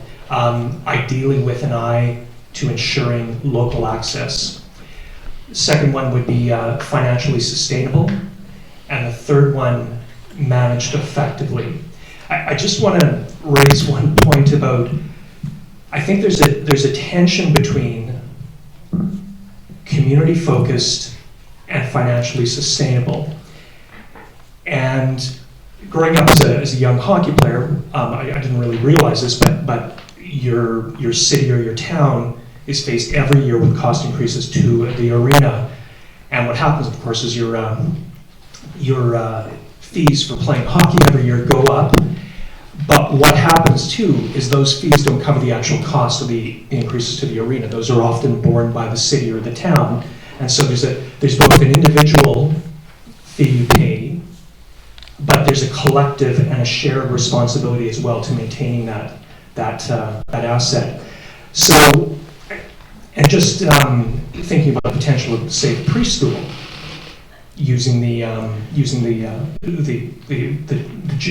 gym or the school or the training center. Are we going to do full cost recovery from that for the preschool? I feel that's probably a bit of a stretch. So there's a tension between being really community focused and financially sustainable, and we as a council maybe have to be the arbiter of that. That goes also as well for being managed effectively. I would tend toward having an in-house resource, but as I understand the current staffing complement, that is potentially a new body within our district. I will say this myself. As I get to know this role more and all the demands that are placed on staff, council, not the demands, but also the desires that we have in the community, I feel like we are tremendously under-resourced in this district. And we have to take a good, close look at that, because being under-resourced, it costs to resource up, but it costs significantly to be under-resourced, both in terms of the environment and, as we've seen in some big cases, the degradation of your assets. So those are the three elements that I have: community-focused, financially sustainable, and managed effectively. But I think that there are some significant questions that we all need to address in terms of that as a vision and firming it up and testing it as well. But one final thing, I was doing some work on a community grant that would be focused on the village core, and I just came to understand what a remarkable place our village core is when you think about all that we have here, from a cemetery to a historic church to an art gallery to a gym that will be used to a training center for valued firefighters, to the fire hall, to the, of course, the district building, riding ring, cricket pitch, community house. I don't think there's another community in the CRD where the village center is such a focal gathering point and so defines the community like ours. So I agree the school is a very significant part, but I think we as a council and then we as a community have to also grapple with how we are going to resource that effectively. So thank you very much. Okay, so Carmen and Jock, want to continue? Go ahead. Thank you. In some of the literature that was sent to us, there was talk about a long-term and a short-term look at this project. Could I get some more information on that, please? What does that mean in terms of management, short-term and long-term? Councillor Gray? In our briefing, when we decided to have the meeting today, the staff asked us in the short term to decide the priorities for rental of the gym and whether or not we were going to be managing in-house, and there were several options, contracted out, or a partnership with a non-profit organization. Right, right. Do you think council is prepared today to make a judgment on management? I don't think so. I certainly am. We would like to be renting it as soon as the renovations are finished, which is maybe 4 or 5 weeks away. So I think, at least in the short term, I don't think there are a lot of options other than having the district take it on. If there are other options, maybe they could be put on the table today, and we could discuss them and decide in the next few weeks who would be doing that. Right. If not the district. Right. Anybody else in regard to that?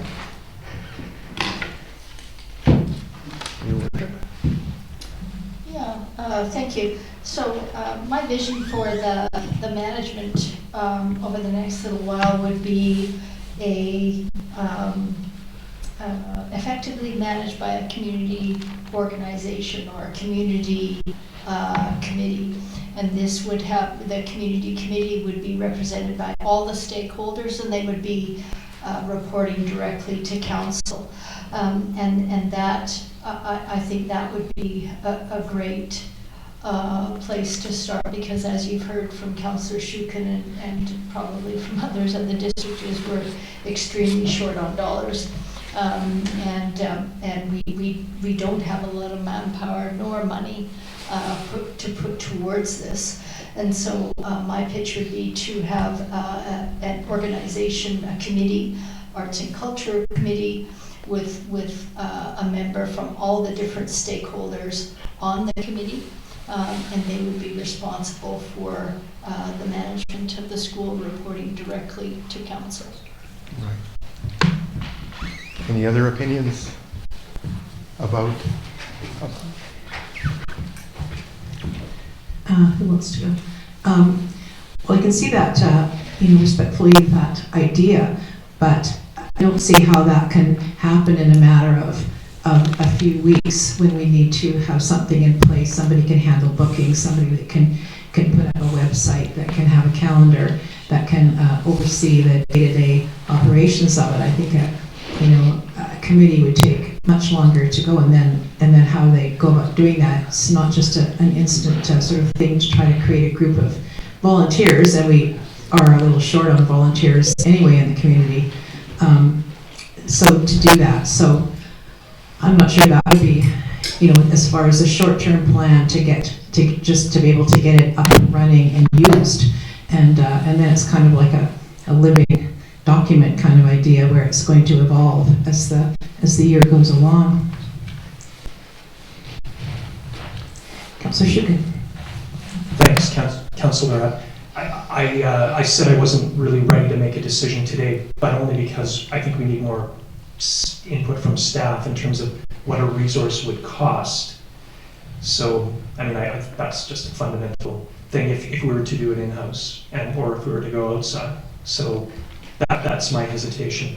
To Mayor Little's point, I perhaps that doesn't address the immediate desire to have the gym ringing with the sound of pickleballs first thing in the new year. But the question of governance, especially when there's multiple users, I think might be suitable for what Mayor Little is saying. I think you mentioned the possibility of a commission in the past, so that's something I think would be good to do. Still, I could see getting out the gate too and start to use the facility. So. Yeah. We have Ms. Tarnowski. Can you come and give us some input from the staff perspective? Thank you very much. So my recommendations for moving on is for council to either reaffirm or come up with new priorities that the previous council had discussed in terms of priority user groups. So those being, the first one is community use, the second one's recreation, third one's fire and emergency response training center, and the fourth one's being commercial.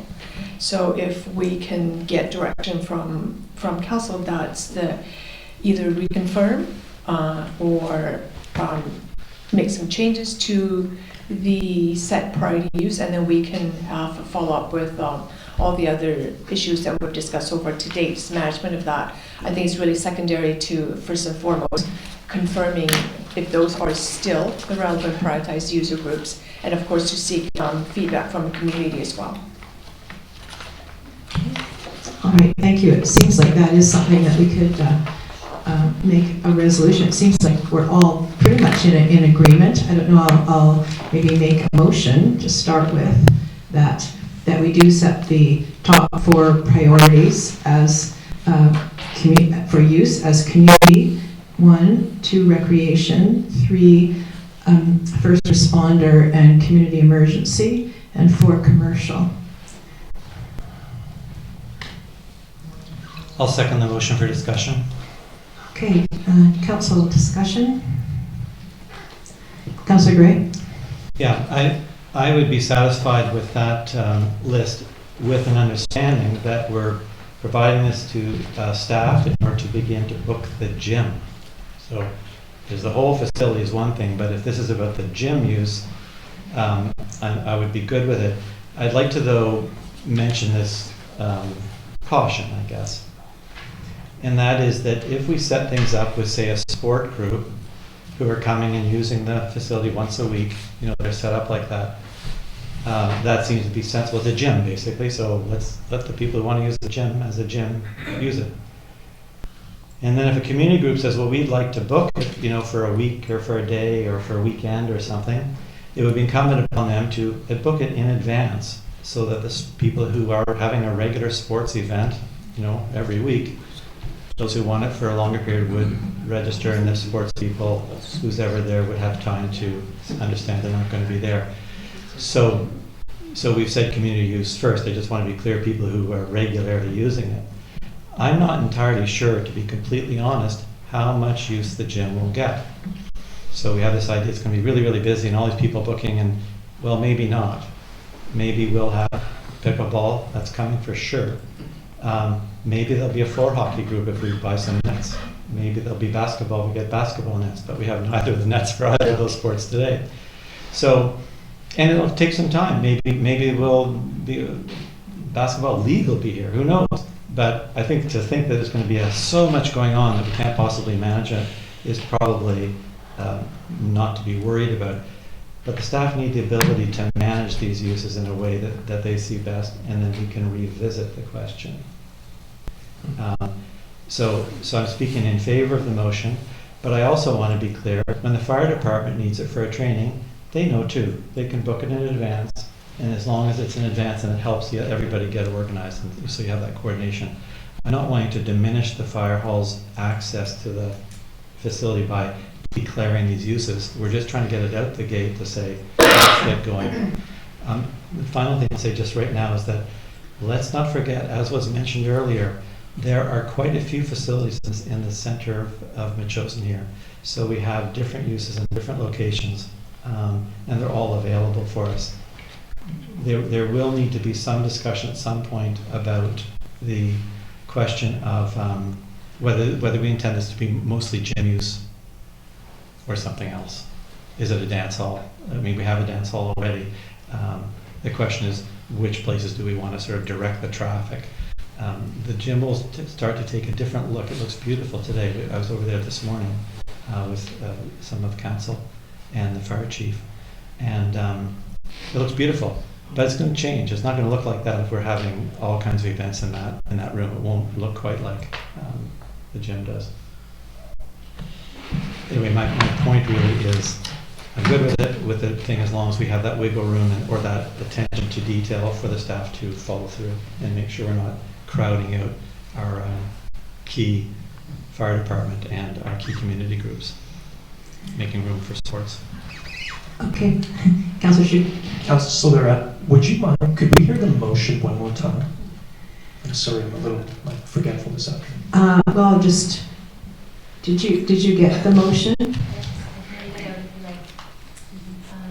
recommend that council set the top 4 priorities for use as community, recreation, first responder and community emergency, and commercial. Yeah, that was it. Okay, and we're talking about the gym right now. I was mostly, yeah, I mean, I know what I've been talking about, I'm mostly focusing on that because that's it's kind of an issue right now. Obviously, we do need to expand into the grounds and stuff, but I'm thinking that's something that will happen. Hopefully we'll have that organized before the wet, warm weather sets in. Excuse me, can I make a point of order? No, actually, I'm sorry, that's not possible. Sorry. So, Councillor, I'm happy to support the motion, but I don't think the motion has to be amended at all, but on a test drive basis to get use of the gym right away, and with the potential, like, we can look at this as we move along. It is interesting when you think about some of these uses and prioritizing. I mean, I like Councillor Gray, I wouldn't want to deny the first responders some of their training, but again, it may come down to a deeper question of governance and how the priorities are actually materializing, who gets to actually be on the wood floor. So back to Mayor Little's point. So I'm happy to support the motion. Okay. Councillor Dawson, and then Mayor Little. Yeah, I actually, there's a 5th user here, or 5th priority, and I don't wish to see that to be put aside for later because it will be an extension of some of the activities going on inside of the building, and that is the green space. I have seen that green space be used by the training, and I'd like to see it be able to be available for that. So I think it does need to be included. I also believe that green space can be used via the arts if they were to showcase the Merry Market or the art in the park or whatever. So I don't think that, I feel like we're already seeing silos, that we should actually look at this in a more holistic perspective. It is one property, it needs to stay as one property. And that 5th priority is key to complement the building as well and the activities with it. I guess we specify that the priorities for the school would include the building and the grounds. Is that Does that work?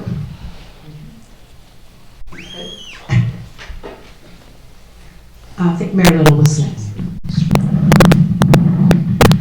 Yeah, thank you. So if we're talking about the gym, and that wasn't included in your motion, but if we're just talking about the gym, I would like to hear from the fire chief regarding the first responders having the third priority. I would actually like to see the first responders training at the front, up front, and followed by community recreation and green space. They're not going to use it 100% of the time, but I would like to see community safety and the first responder training up front, because I don't want them to be inhibited going forward by somebody who got there first. I think we should amend the motion to include where we're discussing just the gym here, not the whole site.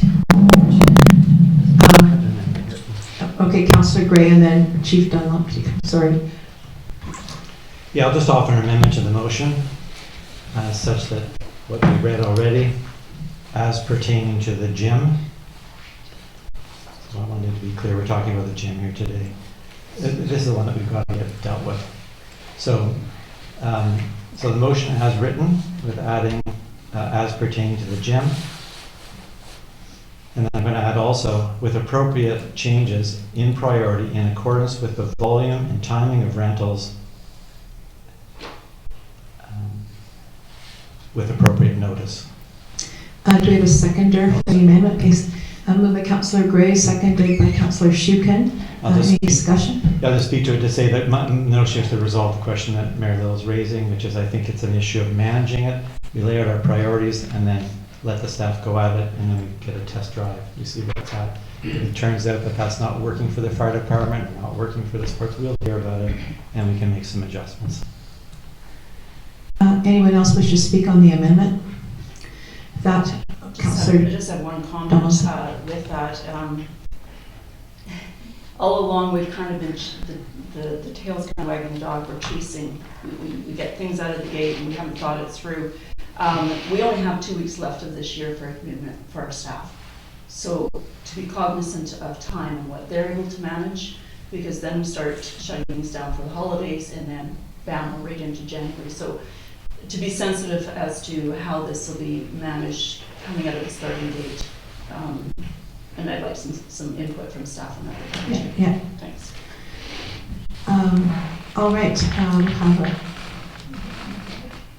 We have a motion. We have a motion on the table. So we'll just call a question on the amendment to the motion. All in favor? Opposed? Okay, that's Councillor Epp, Gray, and Shukin in favor. Councillor Donaldson and Mary Little opposed. Okay, perhaps we get comment from the fire chief before voting on the original motion.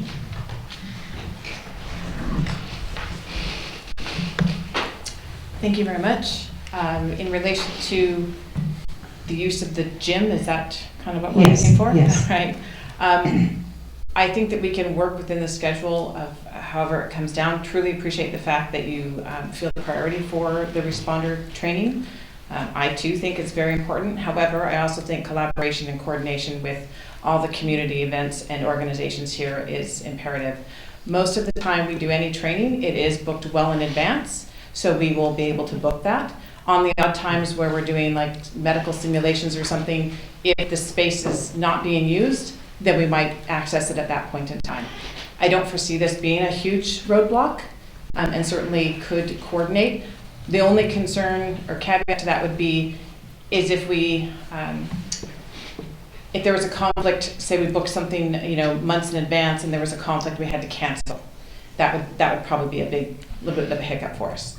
So, for your consideration. All right, thank you. Councillor Gray. So I just say that I think that hearing that from the fire chief and the earlier representation made by a member of the fire department, I think that we can go forward with the motion as it is currently amended. Okay, anyone else, any further discussion on that? Councillor Donaldson. Again, getting back to the administration and the concerns around liabilities insurances, which I don't know we've really addressed yet with staff, so I'd like some feedback on a report or something from staff in that regard when we start bringing in user groups or various recreationals.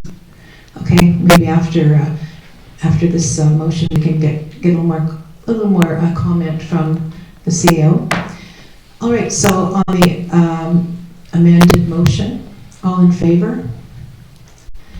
Opposed? Right, that passes unanimous. All right, so on that note, Mr. Nowski, could you give us your thoughts on how we can proceed in 2 weeks? Good news first or the good news first? So the good news is that we do have a draft fee set up. It's not to say that's finalized, but we have the draft started. We have the liability waivers, everything all in place and ready to go. We just need to know confirmation of the prioritized user groups which council has passed. So we're just about ready to go.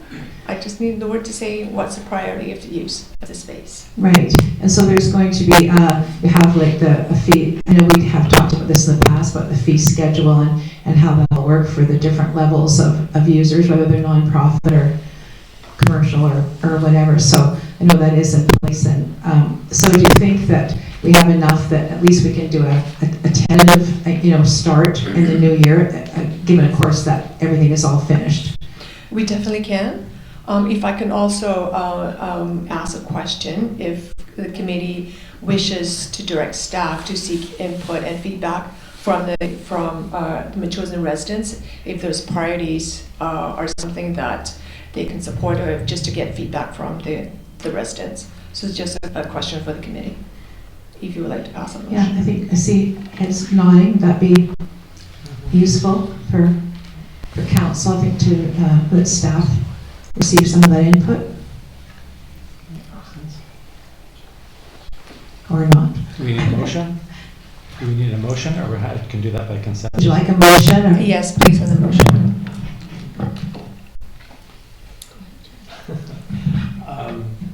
I would move that the priorities that council has declared in terms of booking the gym, I think it's the gym we're talking about, be brought to the public for their input. So moved. Okay, do we have a seconder? Okay, moved by Councillor Shukin, seconded by Councillor Donaldson. Discussion, so Councillor Gray. I'll just offer that some of this input will come as people ask to book the gym, and we'll find out what's going on, and getting the feedback would be tremendous. Thank you. Yeah, well, there's definitely going to be a learning curve. I mean, we've been doing this now for a few years, the learning part, and it's just continuing, but hopefully a little more structured. Councillor Shukin. Thank you, Councillor. Just threw you a question to Ms. Tarnowski. Thanks for all the work to get us ready for the new year. I haven't seen anything about the fees, so can you talk about sort of generally what they're based on, or how you came to structure them? Okay. And again, that goes back to the point I was making about financial sustainability. So. Right.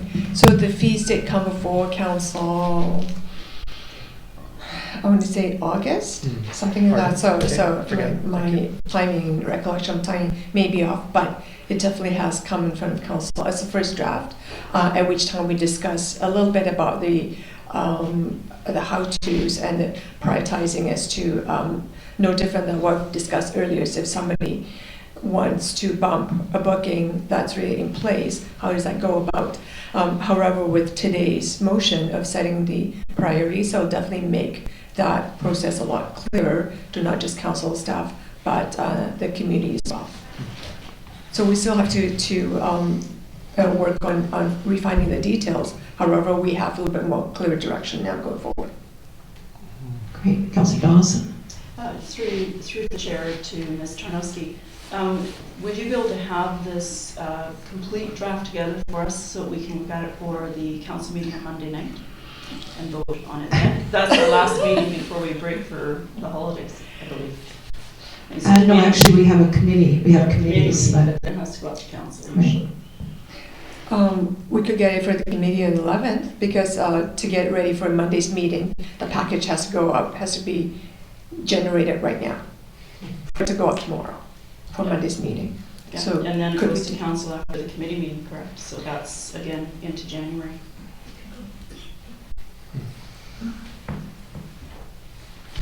Well, I think that it would give us a starting point. I mean, as we talked about, we don't really know, but I think, I'd rely on Mr. Nosky to, I know that you've checked out fees at various different places, including in the community, with the community house, the community hall, Wanafuka Rec, or West Shore Rec, and, and to set those fees. And, I mean, nothing really is written in stone. We'll need to evolve depending on the usage, but at least it would be a place to start, even if we can't, totally discuss it right now. Councillor Gray. Through the chair, I think this is that because of the financial decision, it does need to come to council. And so I would just suggest we have a special council meeting for a brief time after the committee meetings on that night, and we could do it all in one shot. Yeah. Was that be acceptable to everybody? Okay, and that's what we'll do then. Yes? Can I just add one more comment in terms of, so right now we're talking about the short term, just really to make the facility available for use. The more deeper involved conversation is going to be long-term financial wise, which I've heard numerous times being brought up today. So that's a conversation that should be happening at our budget meetings, because that is going to be a bit more involved and than just renting out the gym facilities right now. But also keeping in mind when we have that bit of a longer term discussion is that whatever revenue we're projecting is all our guesses. We have no idea what it's going to be. It's going to be closed, not closed, whatever it is. The first year is just really a period for us to test or see how well we estimated the fees will be generating. Right. That's great. Well, thanks very much for your input.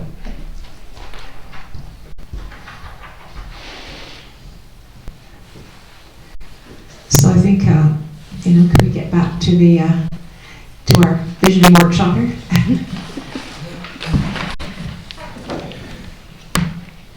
Yes. If I may, thank you for delineating the short term versus the long term. I think the long term is why we were brought in here to discuss. We did put 5 options that we know are in use in the Vancouver Island area. So I think perhaps that is something that we need to determine, or certainly you folks need to determine, in terms of administration models. I did have a question about the examples that you gave, and the funding for all of them basically comes from the municipalities or the cities.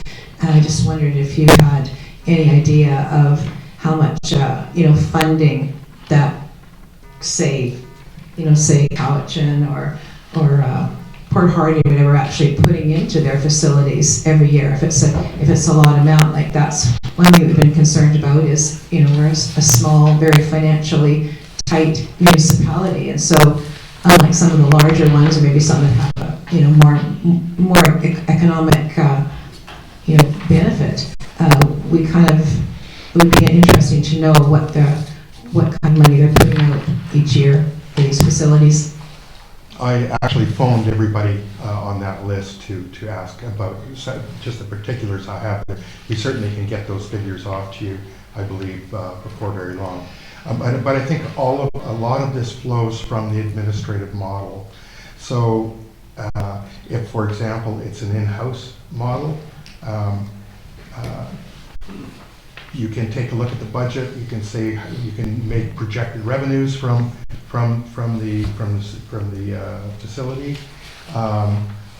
I'm not sure there's much other way to take a look at how that applies to your particular facility. But it's going to be different, an in-house one, as opposed to somebody who would come in and as a professional use that to basically to oversee the operation. I think my opinion would be that at least it needs to be examined in terms of the model that's going to be used. and perhaps that should come up for discussion here. All right, council, any discussion on this? Councillor Gray. Could you put up the options you want us to consider again? Yes. Please. Councillor, may I interrupt before we continue? Sure. There's still motion on the floor to seek public input on the established priorities. All right, sorry about that. All right, I can't even remember who moved it or seconded. But have you got that? That was not? Okay, I think we've got it. So, okay, so call a question then on that. All in favor? All right, now we can move on. I may need somebody to help me with this. Can the audience ask a question? Could you put it to a vote? Thank you.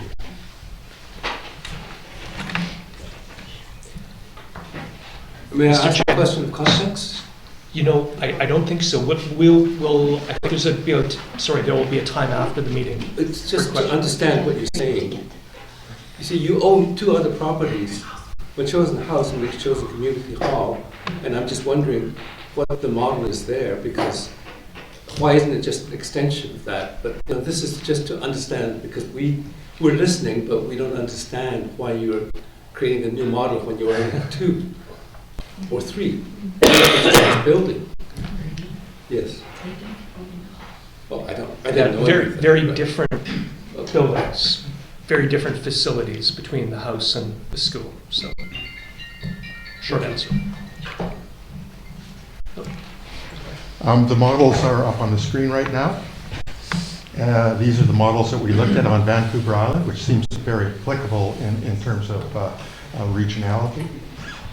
So the first one, of course, is facilities owned and operated by municipalities, that's in-house. Facilities with long-term lease from municipalities. That, for example, would be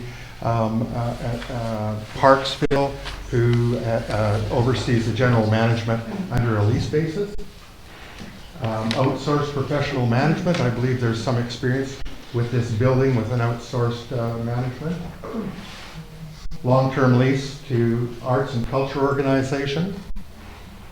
And the other option is a sale to facilities to arts and cultural organizations. Now this was, we looked at this in terms of MACA and some of the organization that they've been doing. What's the best possible route, which model that we have examined to take a look at?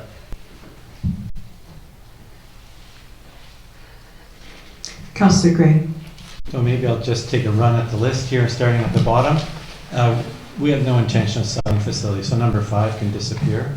A long-term lease, the Arts and Cultural Organization. It's in fact, we have a lease already with the Arts and Cultural Association, but we also have 2 commercial tenants we have direct leases with. So number 4 doesn't work for us, I don't think. Number 3, outsourced professional management. I'm myself not interested in that. There's a certain cost to have somebody else involved on top of the regular running. So my guess is if we run it ourselves in the district, it'll be less expensive than professional management, but we could canvass the group on that one, Chair Epp. Number 2, facilities with a long-term lease. Again, we have multiple people leasing there, so I don't think that fits. So from my view on the list there, have I wiped them all out? The one at the top, facility owned and operated by the municipality, seems to be the one that's available to us here in Metchosin from that list. Councillor Donaldson. Yes, those are all really good points. I do want to state that actually we don't have long-term leases. I think our leases are up within 5 years or less. So that's not long-term. Just to say, the 2 leases with the commercial operations are 5-year renewal at the option of the people leasing the buildings. So we don't really have a choice in that so much. It's their choice. Those are essentially 5 years with the check-in at the 5th year and then another 5 years. So they're 10-year leases in total. So we have 4 years left and then a full 9 years left on the 2 commercial leases. The other ones agreed, they're year by year, but right now we, when I say I don't see the options there, I think that's fair enough.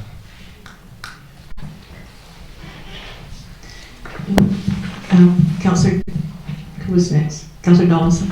Yeah, question through the chair to Ms. Sarnowski about a lease question we have.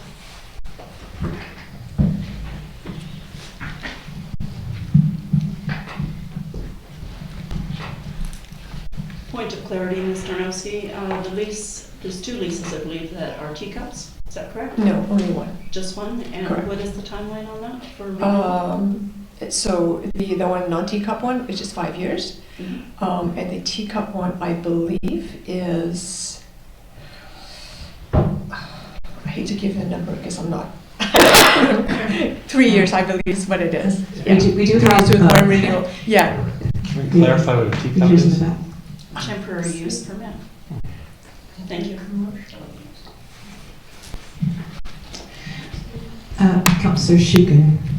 So my default approach to this is in-house management, and maybe because I haven't thought more deeply about the other options, but it just seems right for where we're at. But the question I would have is, what is the scope of the management kind of the role? Because it strikes me that MACA has their scope and their turf. Instinct has its area, and then the main focus of the management aspect is the gym, which is bound to get complicated. It seems like the main focus of the management role would be the gym. Am I correct in thinking that, or? I mean, I think that would just be the Fieldman one. That would just be part of it. I think once the booking and arrangements are set up, that's part of it. But as was mentioned earlier, there's a lot to do with maintenance and upkeep and then managing any commercial tenants that are in there. Yes, go ahead. I think you have a very unique opportunity here because you're putting everything on the table to come up with those decisions that are beneficial to the community. And the objectives need to be set about what that should be. And I think that's where a select committee or to strike a committee that would be a committee from the council that looks at those aspects, that can talk about policies that need to be put in place and the parameters of what that organization should be doing. And so I do think that this is a unique opportunity to let every person have their say, to let the stakeholders have the say, for that to go to that committee to look at that will report to City Council. I believe that there's areas of expertise that you can get from the community here that you don't have to pay for. And I think that at this stage, that's obviously an important point. But again, I reiterate that I think that to have a committee that will report to council, that can be chosen by council and perhaps by the stakeholders, I think would be a very necessary piece to put those small pieces into place. Mary Lou. Along those lines, again, I reiterate that my preference would be to have the long-term management governance of this facility, multi-use facility, by a community commission. Because what I'm looking at is we've got multiple stakeholders, everybody wants an input. This would allow everybody to have input, and I'm looking to our staff complement, and I just really can't see whether we're going to have to add another person to the personnel to help with this or what, and I think try it for a year or a year and a half. Community commission to manage and govern the school. We could give them a certain amount of staff time and try it. If it doesn't work, well, nothing lost. Then we would shift to something else. For me, certainly the first one, the facility owned and operated by the municipality is what we need to do probably. I mean, the only other viable one is a long-term lease to an arts and culture organization, but As we know, that's usually a volunteer-run organization, which can be pretty dynamic and movement of people and changes. And I think having it operated by the district is the most stable way to go. As far as a commission, if that's what council goes forward with, that's fine, but that doesn't address the day-to-day operation starting in January. Ms. Tarnowski.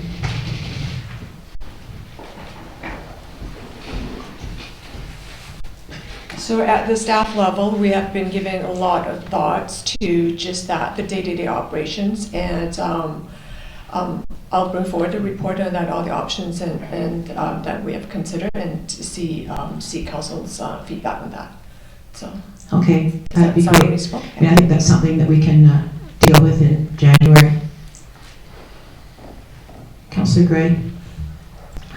I just want to speak to this idea of setting up a commission. So under the community charter, sorry. No, I just said, sorry.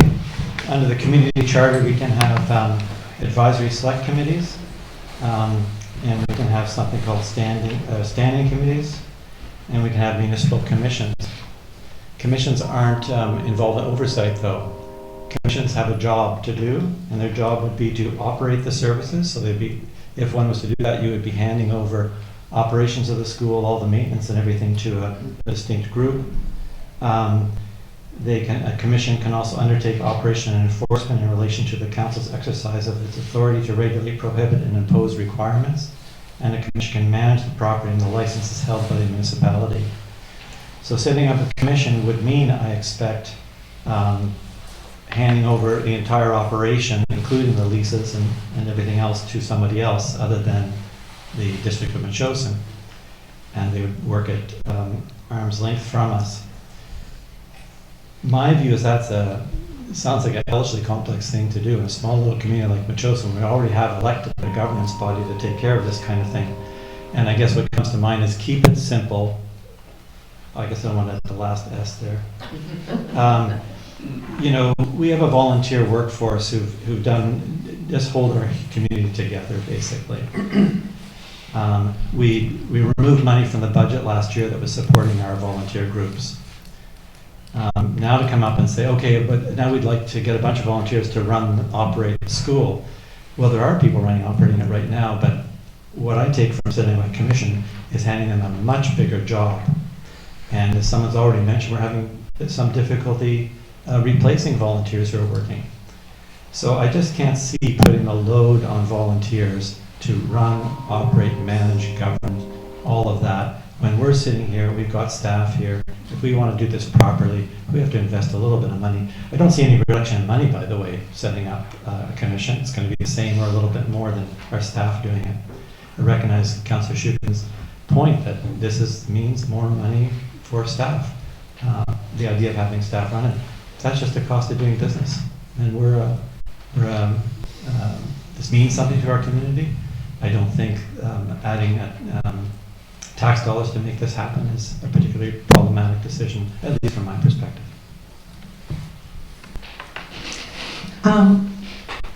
Very little. I was wondering if I could get perspective from Jock and Carmen regarding community the size of our community, 5,000, setting up a commission. And has it been done other places in knowledge? There are committees adjunct to municipalities and districts. Often their terms of reference are to look at policies that would be recommended to the board. In terms of a commission, I'm not so sure I've seen that actually happen in practice. I think that if you can have staff, that gives the most stable position you'll be able to find. Nevertheless, getting input from the stakeholders on a regular basis, I think is truly, truly important. These guys need to be able to bring their concerns to you, and I think that's where that particular advisory committee could be very, very helpful for you folks. Everybody needs to be heard. Everybody has a point of view that's important, and especially in a small community like this, voices don't get washed away as they do in larger communities. So that's my point of view there. Staff, if you can find staff to manage that, that would be the most ideal situation. I have a thought that I know there's people here from the Community Association, and I'm wondering, since there is a new coordinator at the Community House, and just for a very short-term period until council can get together in January and go through some of the budget talks. Right now, that coordinator at the Community House does do the bookings for this part of the municipal field, and I'm wondering if there's any way that person might be able to take on the bookings for the gym just to start with. I can certainly have that conversation and then report back on in the near future on the other options that staff have given consideration to managing the day-to-day operations. Does that sound reasonable? Yeah. So, council, do you feel about having staff come back with a report about the day-to-day operations, just at least to get us started, and then in January we can get together and talk about a committee or a commission, or and we will be discussing an employee or a contractor when we continue with budget talks. Councillor Donaldson. Yes, I had the pleasure of meeting the new employee of MCA. And when I made a comment about booking on the calendar, I not from this particular individual, but somebody that was in the room, I was actually put back on my heels, like, no, we're not doing that. So I'm a little bit cautious to actually do that to somebody that's new still. Certainly we'd have to do some consultation. I don't dismiss the idea, because I did think of something like that before, because we've got two entities that actually could probably help in that regard. However, I do support what Mr. Hildebrand has stated in conjunction what Mayor Little has, in that and we've all experienced the value of our advisory committees in this community, having a very diverse group, and the passion in this room today is pretty clear of having community stakeholders from all of those entities. We would not have a problem getting people to step up, I don't think, for that advisory committee. We have openings on the other ones. It's that time of year where people move on as we renew the terms of reference. But I certainly support an advisory committee as well, and sooner than later, to help us with this, because I think that would be respectful to the community stakeholders in this room today. Councillor Schuch. Thank you, Councillor. With the question of ongoing governance, I got really focused there on just getting the gym going and the scope of management function. But this question of, again, governance, I think, is a big one, and especially in time if we decide to go out and market the facility that we have. And I'm thinking of the open field, and whether we want to consider that for future events, say, and again, reap some sufficient revenue from that. So even the function of marketing the space and the facility that we have is going to take some time and resourcing, but there might be some benefits to doing that effectively. So again, it's a question we're not going to settle today, but there is an outstanding issue there that I think we need to tackle as we go along here. So.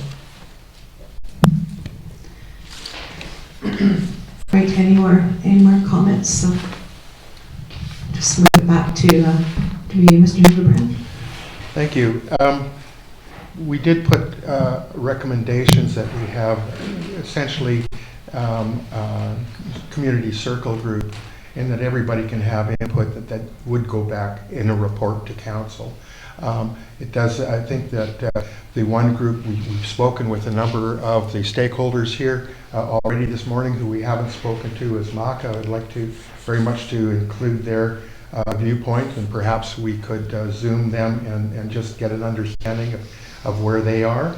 I think that's very, very important. We are a major player in this game, and then perhaps after that, if it seems advisable, to have a meeting with all of the stakeholders in a very informal way, so this can be talked about, and may well lead to composition of the committee that we've been talking about.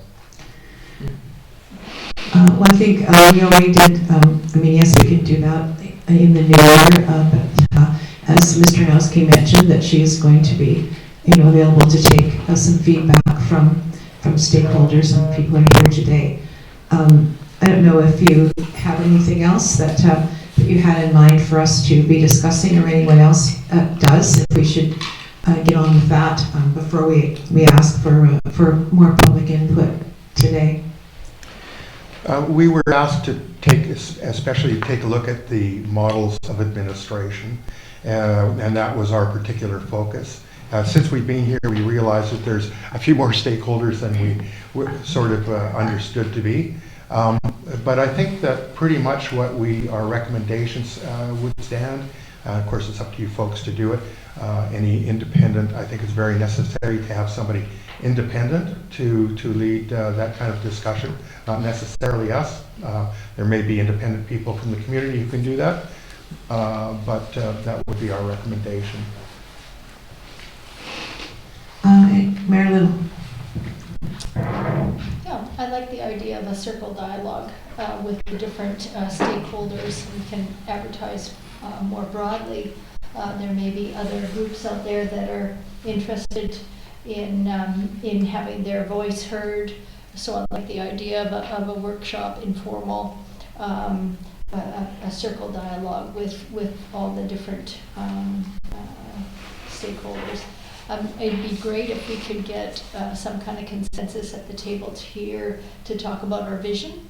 And it doesn't need to be in cement or in stone. It's just what is our vision for the school. We've talked about it already, and it'd be sort of great if Jock and Carmen could lead us through that exercise as well, knowing that it's a draft vision. Yeah, I think that's exactly the direction that we should go in. And I don't think I have anything further to add to that, except that if we can ask stakeholders and groups to say, here, send us 2 representatives to this, so we don't have an enormous room with an inability for everybody to speak. So if the stakeholders could bring 1 or 2 representatives to that meeting, that would make the meeting go in a much quicker fashion and likely with much less possible friction.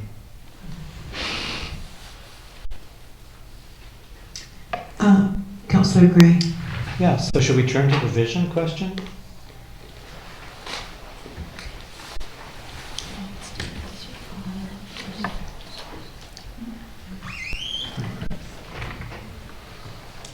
Am I on or off now? No. On, okay. Okay. So as I was taking notes and also initially hearing from the community, what a repeated theme was here for the vision was that it is in fact a multi-use facility, that it is a community hub, that it's a multi-use facility. So I don't know if you want to wordsmith a vision statement at this point, or if you just want to have consensus on perhaps a few key phrases that you want to have in your vision statement around multi-purpose use and around priorities and it being a community gathering space. So we can sort of start out with those words and see if you want to agree on sort of an initial perhaps vision statement around multi-purpose, and maybe we'll just do a little brainstorming around that and see what sort of phrases you individually may want to have in the vision statement, and then it can be kind of a working vision until you get down to the actual wordsmithing at some point. Well, ideas. Mayor Little. Yeah, so Within that vision statement, I wanted to, of course, a multi-use facility that's community-focused and a home to arts, culture, training, learning, and recreation that is financially sustainable and governed and managed effectively by maybe just and stop, governed and managed effectively.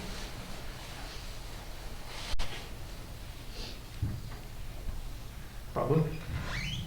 I said bravo. Bravo. We're done.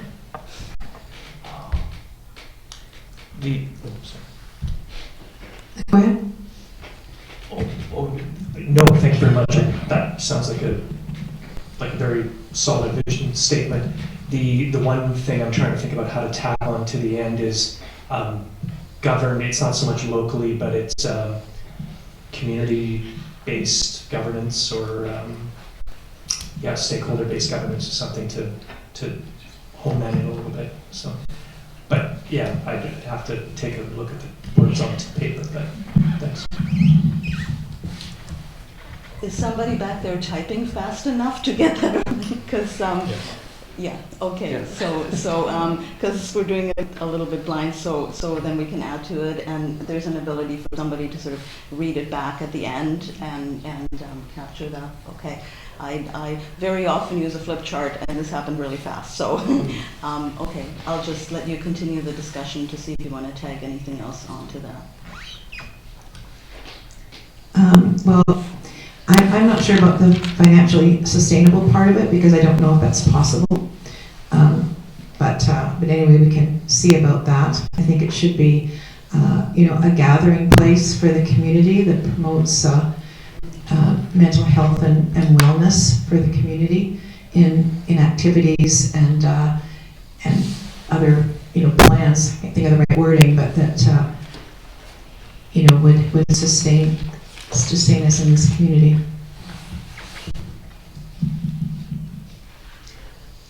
Councillor Shib. The fact that this is gathering point for seniors as well as visitors who come, did that have I'm forgetting if there's a place for all ages within the community, I forgot to add that point, so in there I was going to say for all generations. Okay. Good point. Sure, go ahead. And again, I use the term financially sustainable, but not even break even. And we have to, again, as a council, as a community, decide what that is, because I think I'm open to, right now, we put in the order of anywhere from 170 to 190,000 if you account for depreciation of the building itself. So again, if we can whittle that down, great. But I don't think sustainability necessarily excludes like a contribution from the municipality or sustainable, yeah. But the concern is, of course, is that that we don't fund the building, if we don't attend to the maintenance, do we get ourselves to a point where it isn't sustainable, where we have costs that just don't allow us to continue with the building? That's something we need to keep an eye on for sure. So to me, that's what sustainability might mean. Okay, other ideas, contributions? Councillor Gray. Sure, I'm just back to my earlier list. Thanks, Mayor Little, for knocking off a few of them. I guess from my point of view, I might, rather than say community focused, I might offer community centered. And what I mean by that, perhaps it's more words, but we're prioritizing local use. In other words, this is for our community, certainly welcoming people from elsewhere, and we may find in time this is a great place for, say, West Shore Parks and Rec to have events here or things going on. But my point is, mostly we're talking local. So I would offer community-centered. When I think about, I think clean and safe is an important thing from my perspective, and there's lots to be done on that front. I know the Councillor Shubin's working on that period safe policies for or implementation in the district. I think we need things like sharps containers in the bathrooms, that sort of thing. I'm not sure if the community is aware, but when this council started off, we identified that there was lead in the pipes over there, and there might be some danger from lead ingestion in the community. And so we had all that tested, and now things are safe for the community in that regard. It's been double tested, and we've turned off a lot of the taps. In fact, the water's not potable. So safety is an important thing from my perspective. I like the addition, Councillor, that you've put in there, which came from yourself, but also from the audience today, about a gathering space, thinking about how we bring people together. And then in terms of governed and managed effectively, to me, effective is a good word, but another thing is ease. In other words, I said it earlier, keep it simple. We want this to be as easy as possible to do. We've got a lot of issues we're dealing with, everyone knows about in the district. So easy stuff is really what we're at, or reduce complexity as best we can. I'd offer one other thought about the financially sustainable. Sustainable is a word that's used a lot. It's kind of become relatively meaningless. What I'm interested in is saying, look, let's make a target of breaking even. And what I mean by that is it may be that we need to increase rents. We won't have a possibility maybe for 5 or 10 years to address the commercial rents. And they're people can check out the leases and what they say. But we have to look at the question of what are we prepared to do on that front. But also when we're renting priority-wise, I understand that some of the training that the fire department does for other districts brings in income. So there's a question there, as time goes on, we may be wanting to adjust that. If they can do more, that will bring us more dollars into the pot, or other things that come along.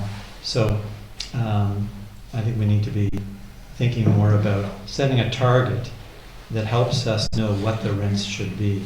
So when I say break even, I'm thinking, what's our subsidy level going to be? Are we okay with I think our current subsidy is probably, it's in the sheets we have here, in the agenda package. The way I read it, our current subsidy is about $38,512 that's the budget for 2023. So that's a level of subsidy. Are we comfortable with that? Then that's great. If not, then we have to take a look at it.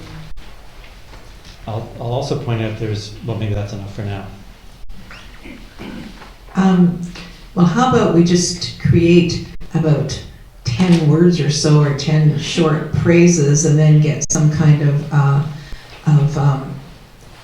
automatic chat thing to put it all together in a statement. There may be a difference between a vision statement and a mission statement. A vision statement really should be a sentence that really crystallizes what you're trying to say. A mission statement, you can get into further things of financial nature, and perhaps even a good word for the financial thing is viable.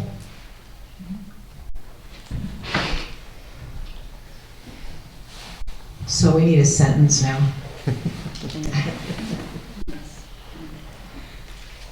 Well, you've heard what people have said. So what would you suggest as a sentence?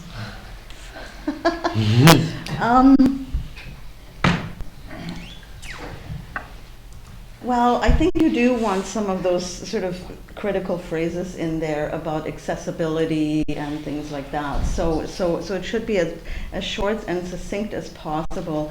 I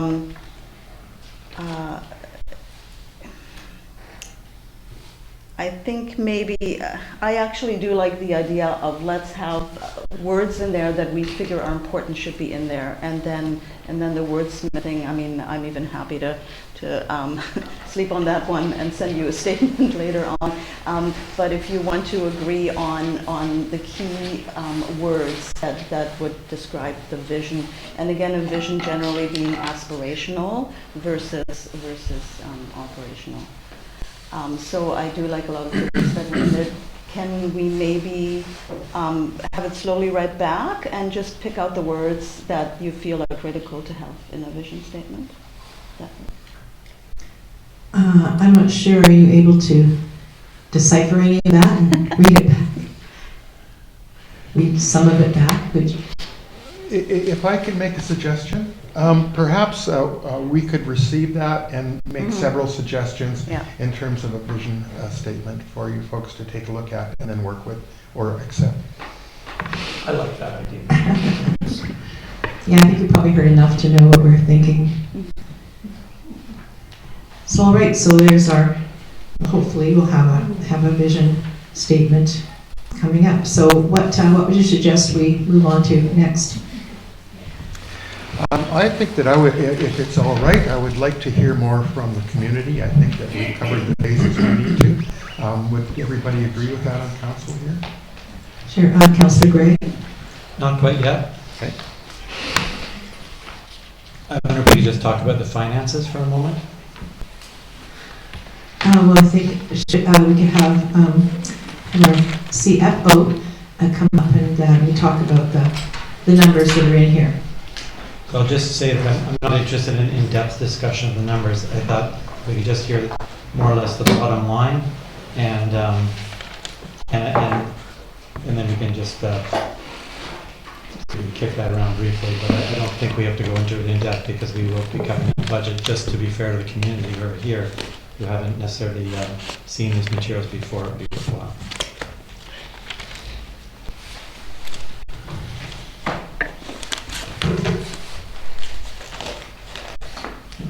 Through the chair, if I may, Ms. Chernowski, what I did to come up with the subsidy level of $38,512 is I took the bottom 2023 budget, the bottom number was $91,012, and I removed the $42,500, which is labeled repayment.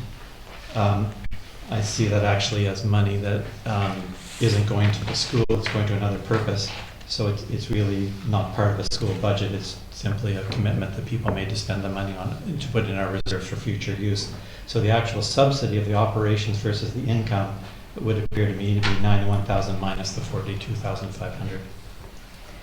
So that's correct, Councillor Gray. I think going forward is at this time we can discuss the financials at very high level. It depends on, as I've mentioned earlier, is really what is our guesstimate on the revenue that will be generated. In line with that, we will have additional expenses to go with that because we have to have somebody check the facilities. Some of the janitorial services is going to go up. Arguably, perhaps hydro is going to go up as well. So we're really starting at a point where we're guesstimating on both the revenue and expenses. But however, I can confidently say right now, even being very conservative, it will not be at a break-even point. I don't see that going forward in the next 2-3 years for sure, even as far as 5 years. So we can, to a certain extent, influence the revenue that we'll be generating through a strategy. But if, again, coming back to the established priority of uses, that will have a huge impact on how much revenue we may or may not be able to generate. Okay, Councillor, with questions? Councillor Shukin. Thank you. Through you, Councillor. I kind of hate to ask this question, but the reference to 42,000 and the school capital repayment, I don't know the answer to this, so I would appreciate your guidance. But because that is money that is specific to an action that we took a number of years ago, and because we tax for it, it does strike me it should be accounted for. I don't want to lose track of that. So, and this is with us for the calculation I did. It's like a 35-year total payment. So again, fair enough. It's here. It's but I think that is part of the expense of the school. Yeah, fair absolutely. enough. Okay, great. Thank you. Councillor Gray. Well, just respond to that. My point is it doesn't affect the school. It has nothing to do with the school budget. It's nothing to do with our costs or expenses related to the school. What the district is doing has been doing is saying every year let's put $42,500 into a reserve. I'm just saying take it off the school page because it has nothing to do with school. But of course it has to be accounted for. We have to decide, do we want to continue to put $42,500 into a reserve fund? With regards to repayment of the school, if we turn to our agenda package, pages 9 through 14, through 15 actually, you'll see that the school was valued at its purchase price of $1.5 million in 2017. It's now in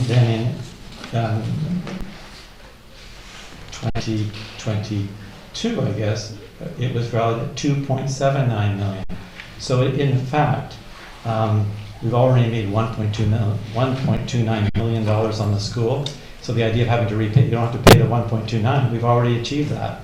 So it's not a question of going 42,500 and multiplying for multiple years. We'll actually, I wonder if we got assessed today, if it might be even with more money, it may well be already paid back. Any, Mary Lynn? Yeah, I'm in favor of keeping it here as the school capital repayment. I think it's important to not get lost, this figure get lost, because we have committed to that. And what it's worth now compared to what it was before, I think what it's worth now, we can actualize that if we were going to sell it, but we're not interested in selling it, so we wouldn't recoup those costs. The market could drop out tomorrow, and it might be worth less. Who knows? But I'm definitely in favor of keeping that school capital repayment in there so it doesn't get lost in the shuffle. But I would yield to the recommendations of our finance chair on that. All right, with any other comments about that Mr. Tarnowski can enlighten us with? I think other than that, that's are there any other questions or ideas to continue before we ask for more public input? Councillor Shukin.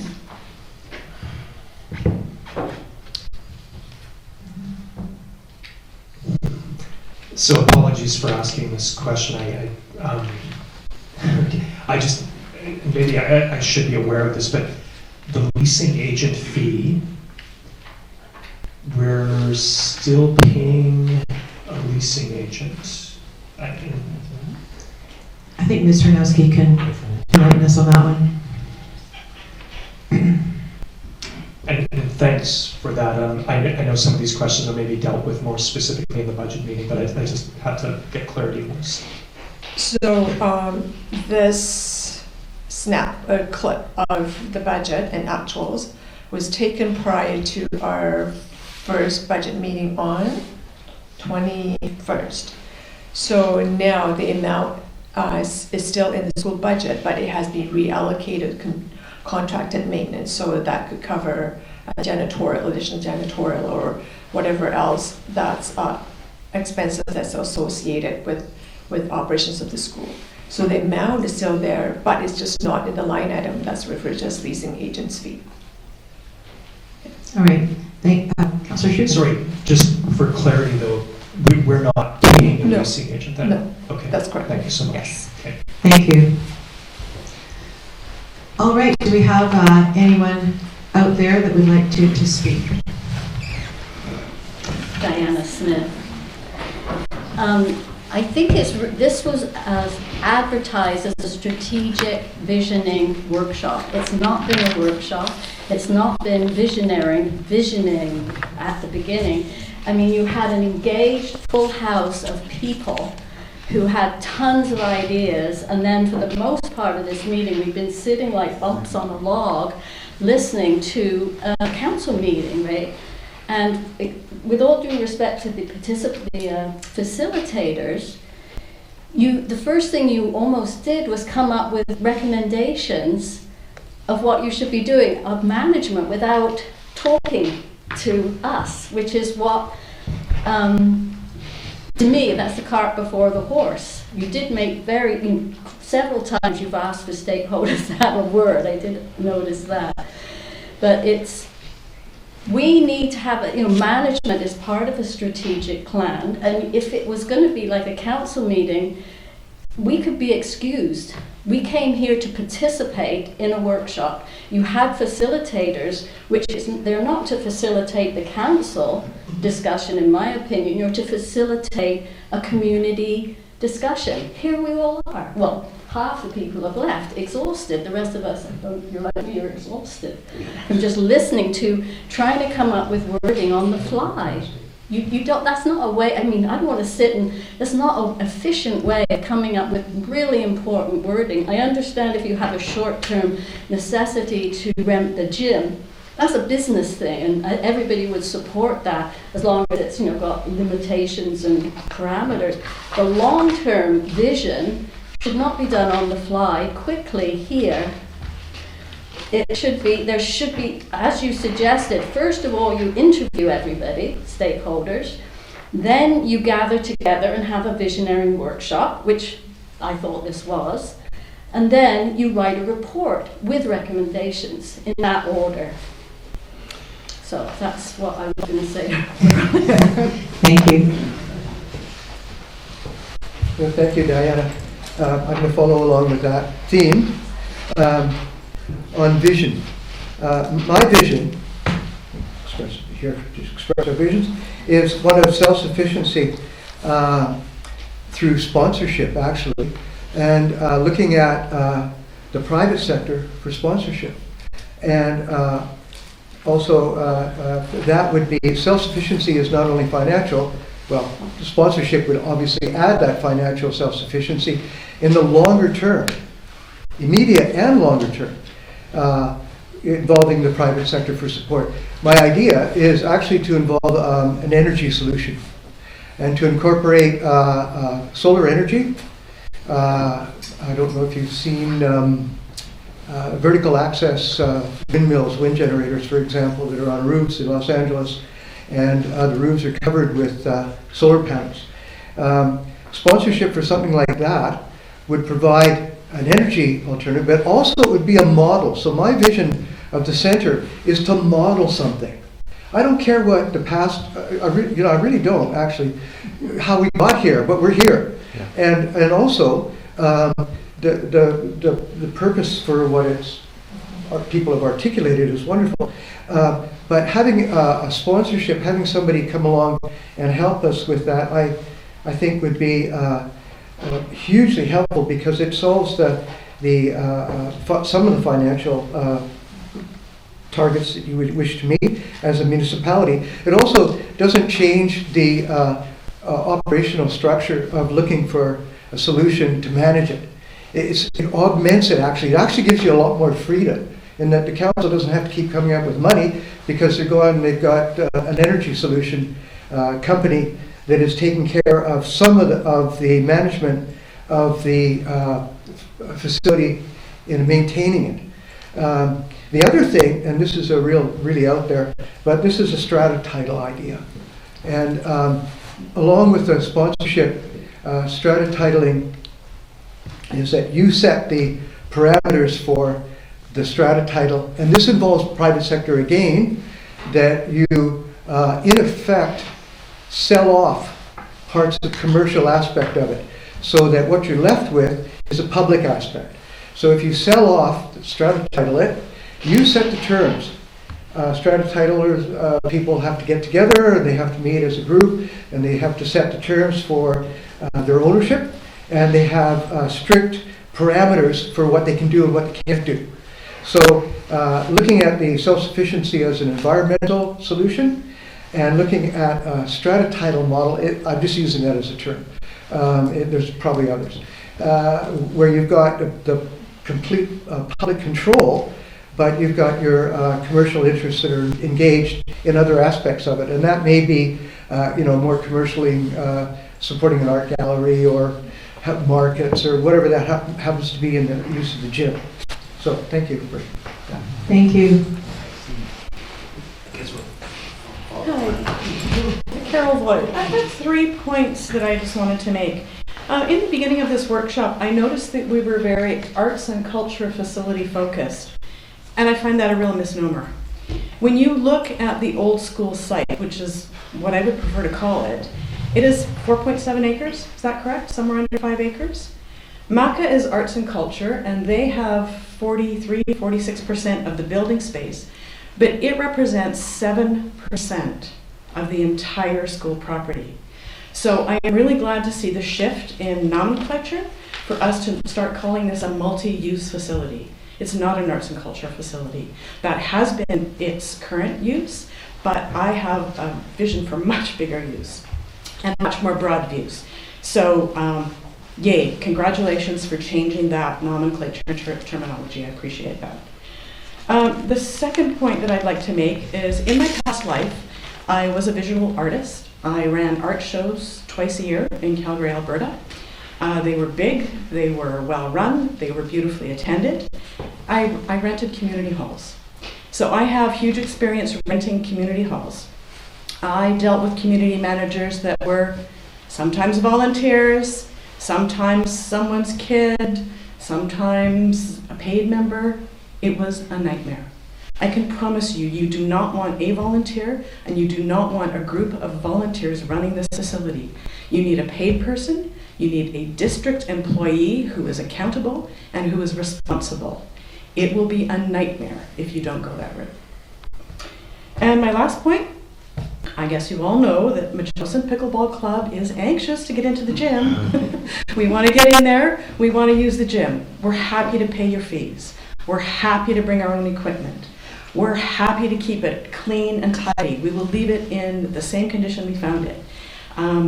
We will unlock, we will lock up. We will do whatever you need us to do. We just want access, please, soon. But my question on that is Metchosin Pickleball Club is a real thing. We are affiliated with Pickleball BC. We are affiliated with Pickleball Canada. We are a real club for the fastest growing sport in North America.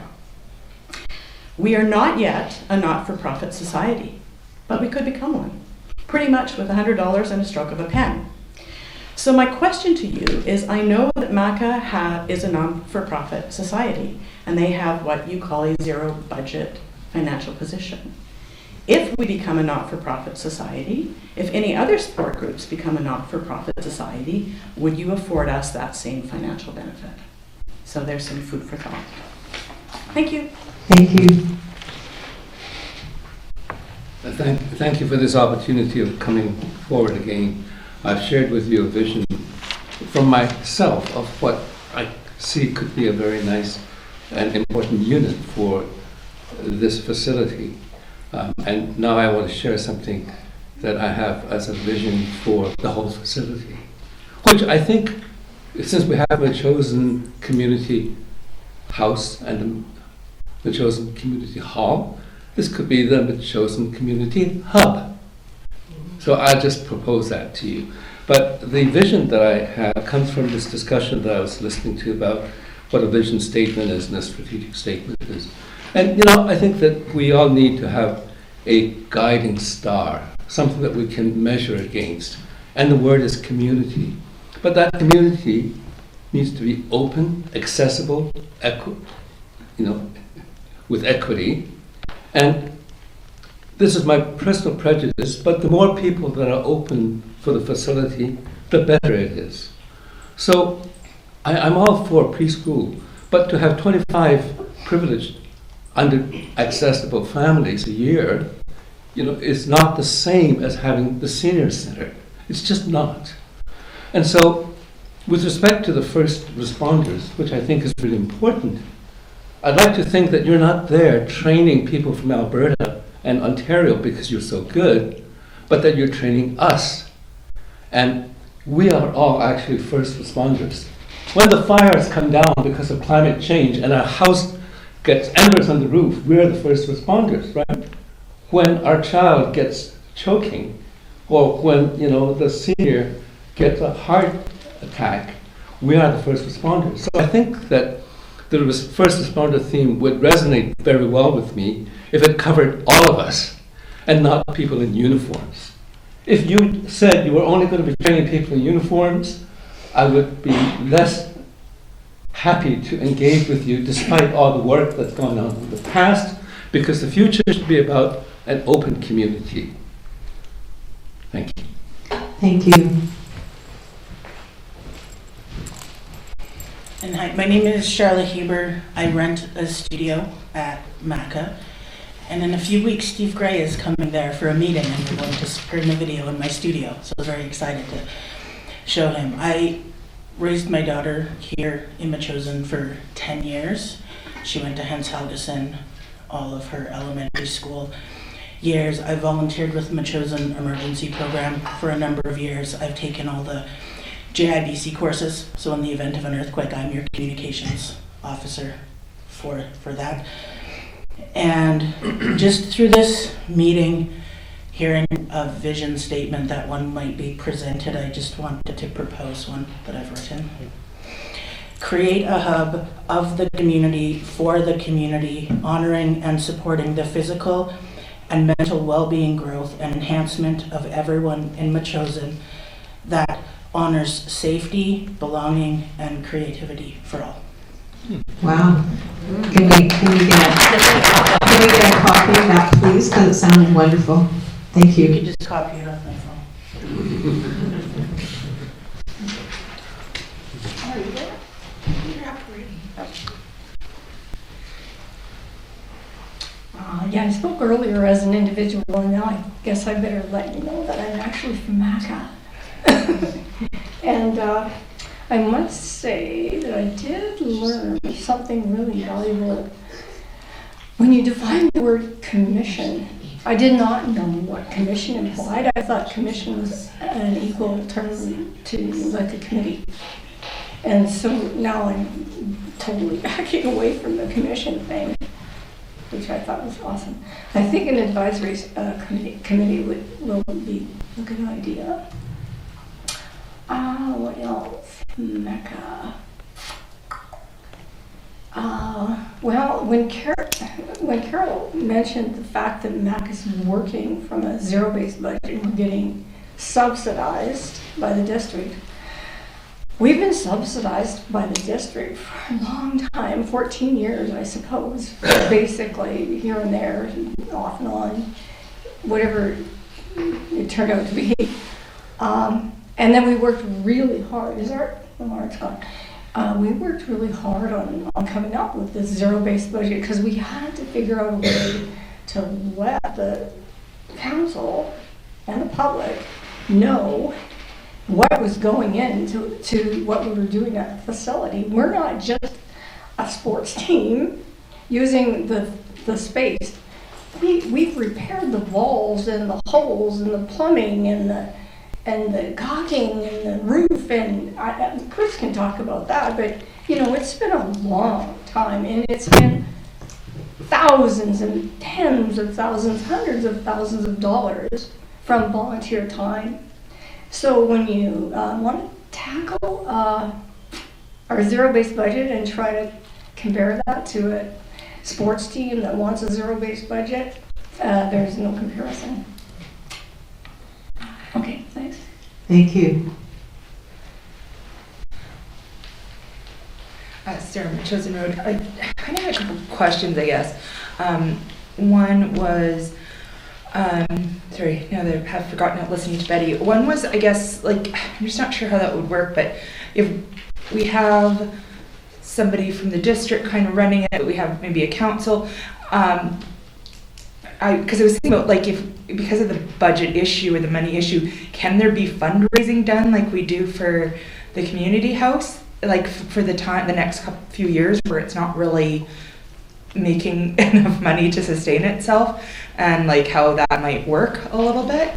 And then I had another question I completely forget, but then I was also just gonna comment that about businesses, and I think it should, obviously the main thing is that we have a community place, but I do think it's good when we have some local businesses that really provide benefit for the community or provide benefit to local people like Charla.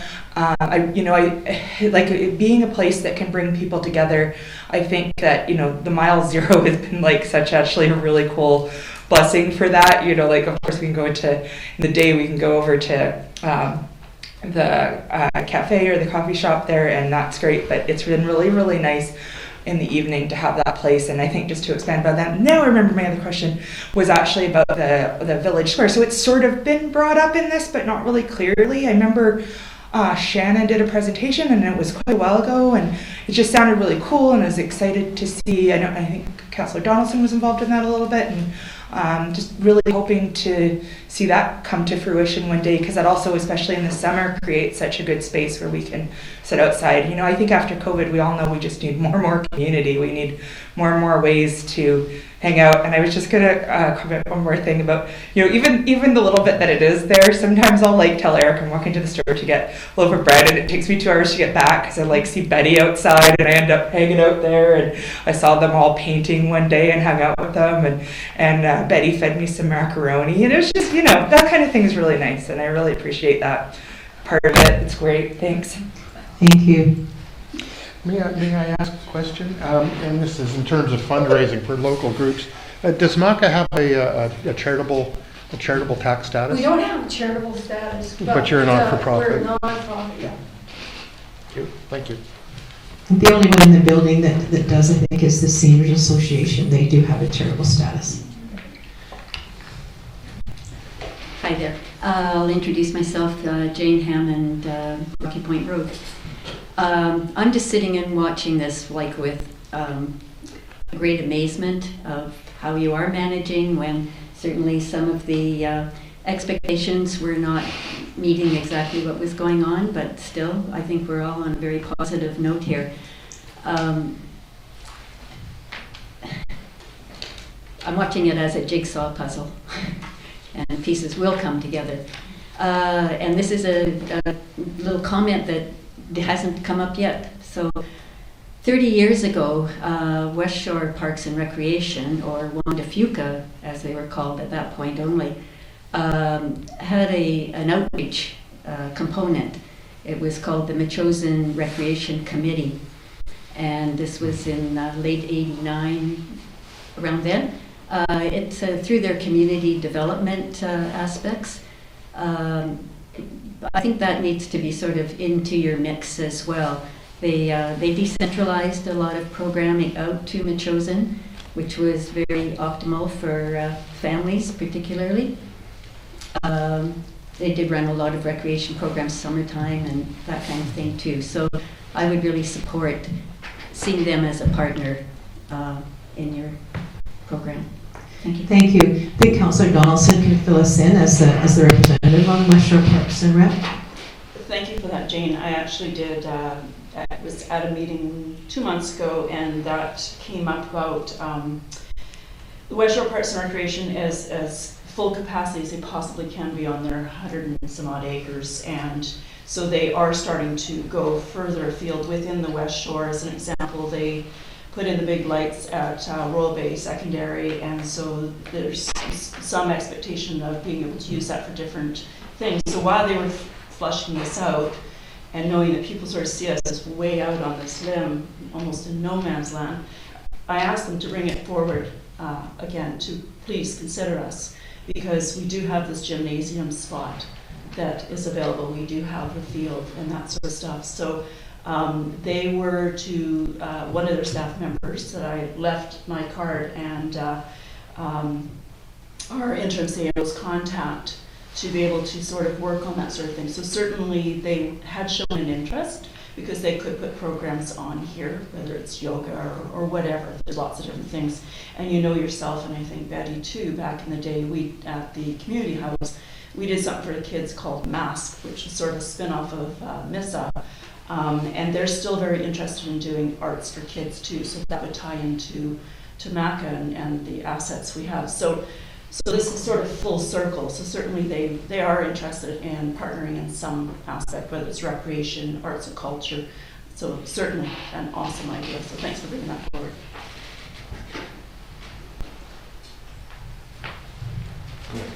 There you go.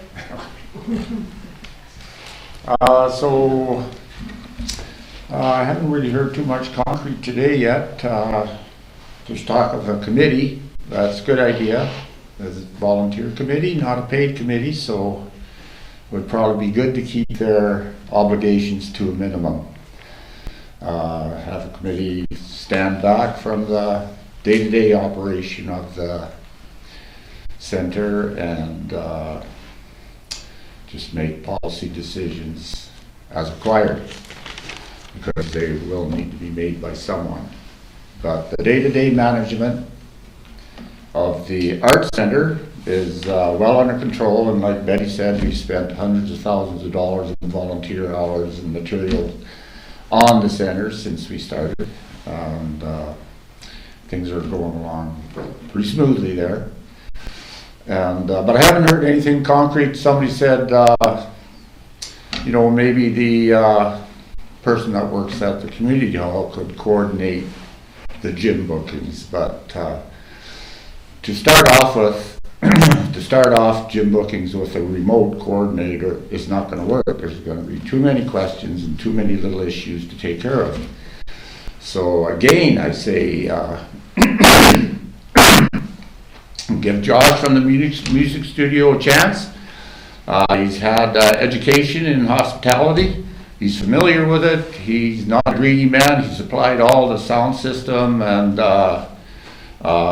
those cushions that go around the walls, like at cost, I do believe. And so he's your man for the interim while you figure out what you're going to do.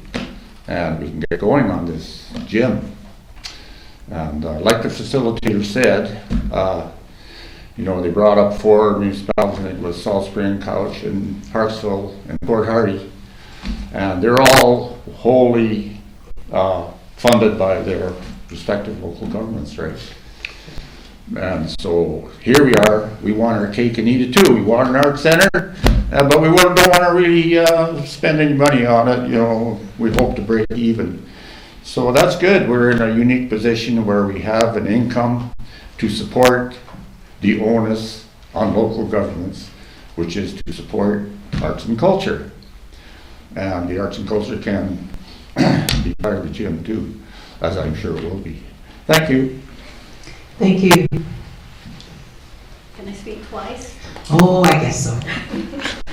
I forgot to mention, given that a large part of this meeting was about management, I wanted to talk about management. The 2 recommendations that you made are like, would you rather have broccoli or cabbage? They're closed. This is an expanded list of a closed list. Is would you rather have cabbage, kohlrabi, turnip, that kind of thing. There's nowhere there that has a creative or a different option. So, you know, I was thinking, as I said in my presentation earlier, it could be a district-owned facility jointly operated by the district and a steering committee representing all residents and users. So, I mean, you've heard, I mean, a lot of people have talked about a committee. You know we all like to be participatory people. Those of you on the council, when you were this side, you were very participatory. So it could be both. This is an either or, either this list or the one you presented earlier. There can be more options that are more I think representative of Metchosin. Thank you. Is there anyone else would like to speak? Sorry, but that nudge. Now I remember what I forgot. Actually, the title of this gathering is sort of a misnomer. Like, I came here to think that, yeah, we're cooperating, we want to share this facility, but the title of this gathering is Arts and Culture. We didn't ask, MACA didn't ask for that title. I don't know, that part's confusing for me, and it's probably confusing for some of the rest of you, because Carol asked that question. Arts and Culture didn't ask for this meeting, but there's some reason it's tagged that way. Maybe somebody else can explain that. Thank you.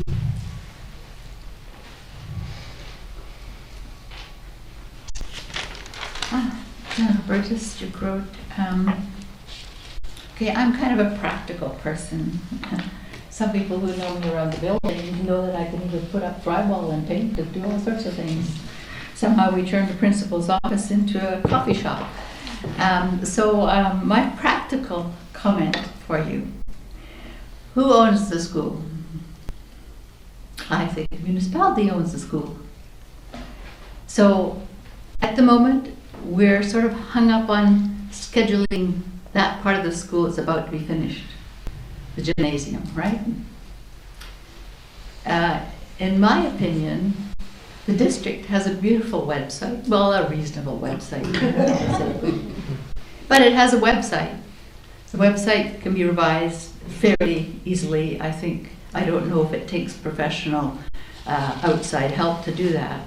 But I see no reason why the district site cannot manage the calendar in the interim for booking your gymnasium when you feel it's ready to book it. But your CAO would know if there's a large additional cost to that or whatever might be involved in it. But to me, practically, the district owns the building. I think the district should manage the calendar of the booking of the gymnasium. So that was basically one of my practical ideas. The other, I support your concept of redoing, I would say redoing this workshop with the sort of circle dialogue idea where you take a couple of people from each one of the user groups who really want to give input to what's happening at the school. And lots of us, I think, have pretty good input and lots of ideas, and we've got to pull them together because we're known to be a municipality with quite a lot of gossip. And let's get a handle on gossip. Let's get a handle on how this school is going to be run. And I think I come from a pretty good position to demand that, because I have to confess I was part of the group that got the first council, the last council, to purchase the school. And we know what kind of facility it should be, and we knew it had to be owned by the district. So, thank you. Thank you.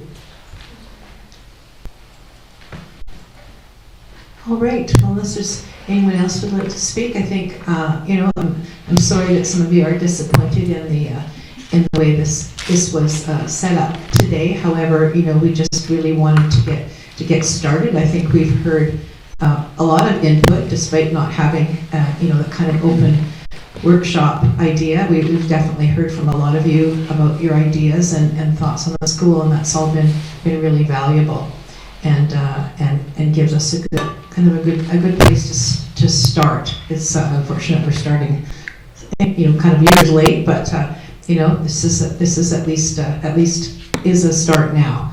So I'm hoping that we can continue and work with the community on really making this a great space around the school. So council facilitators, are there?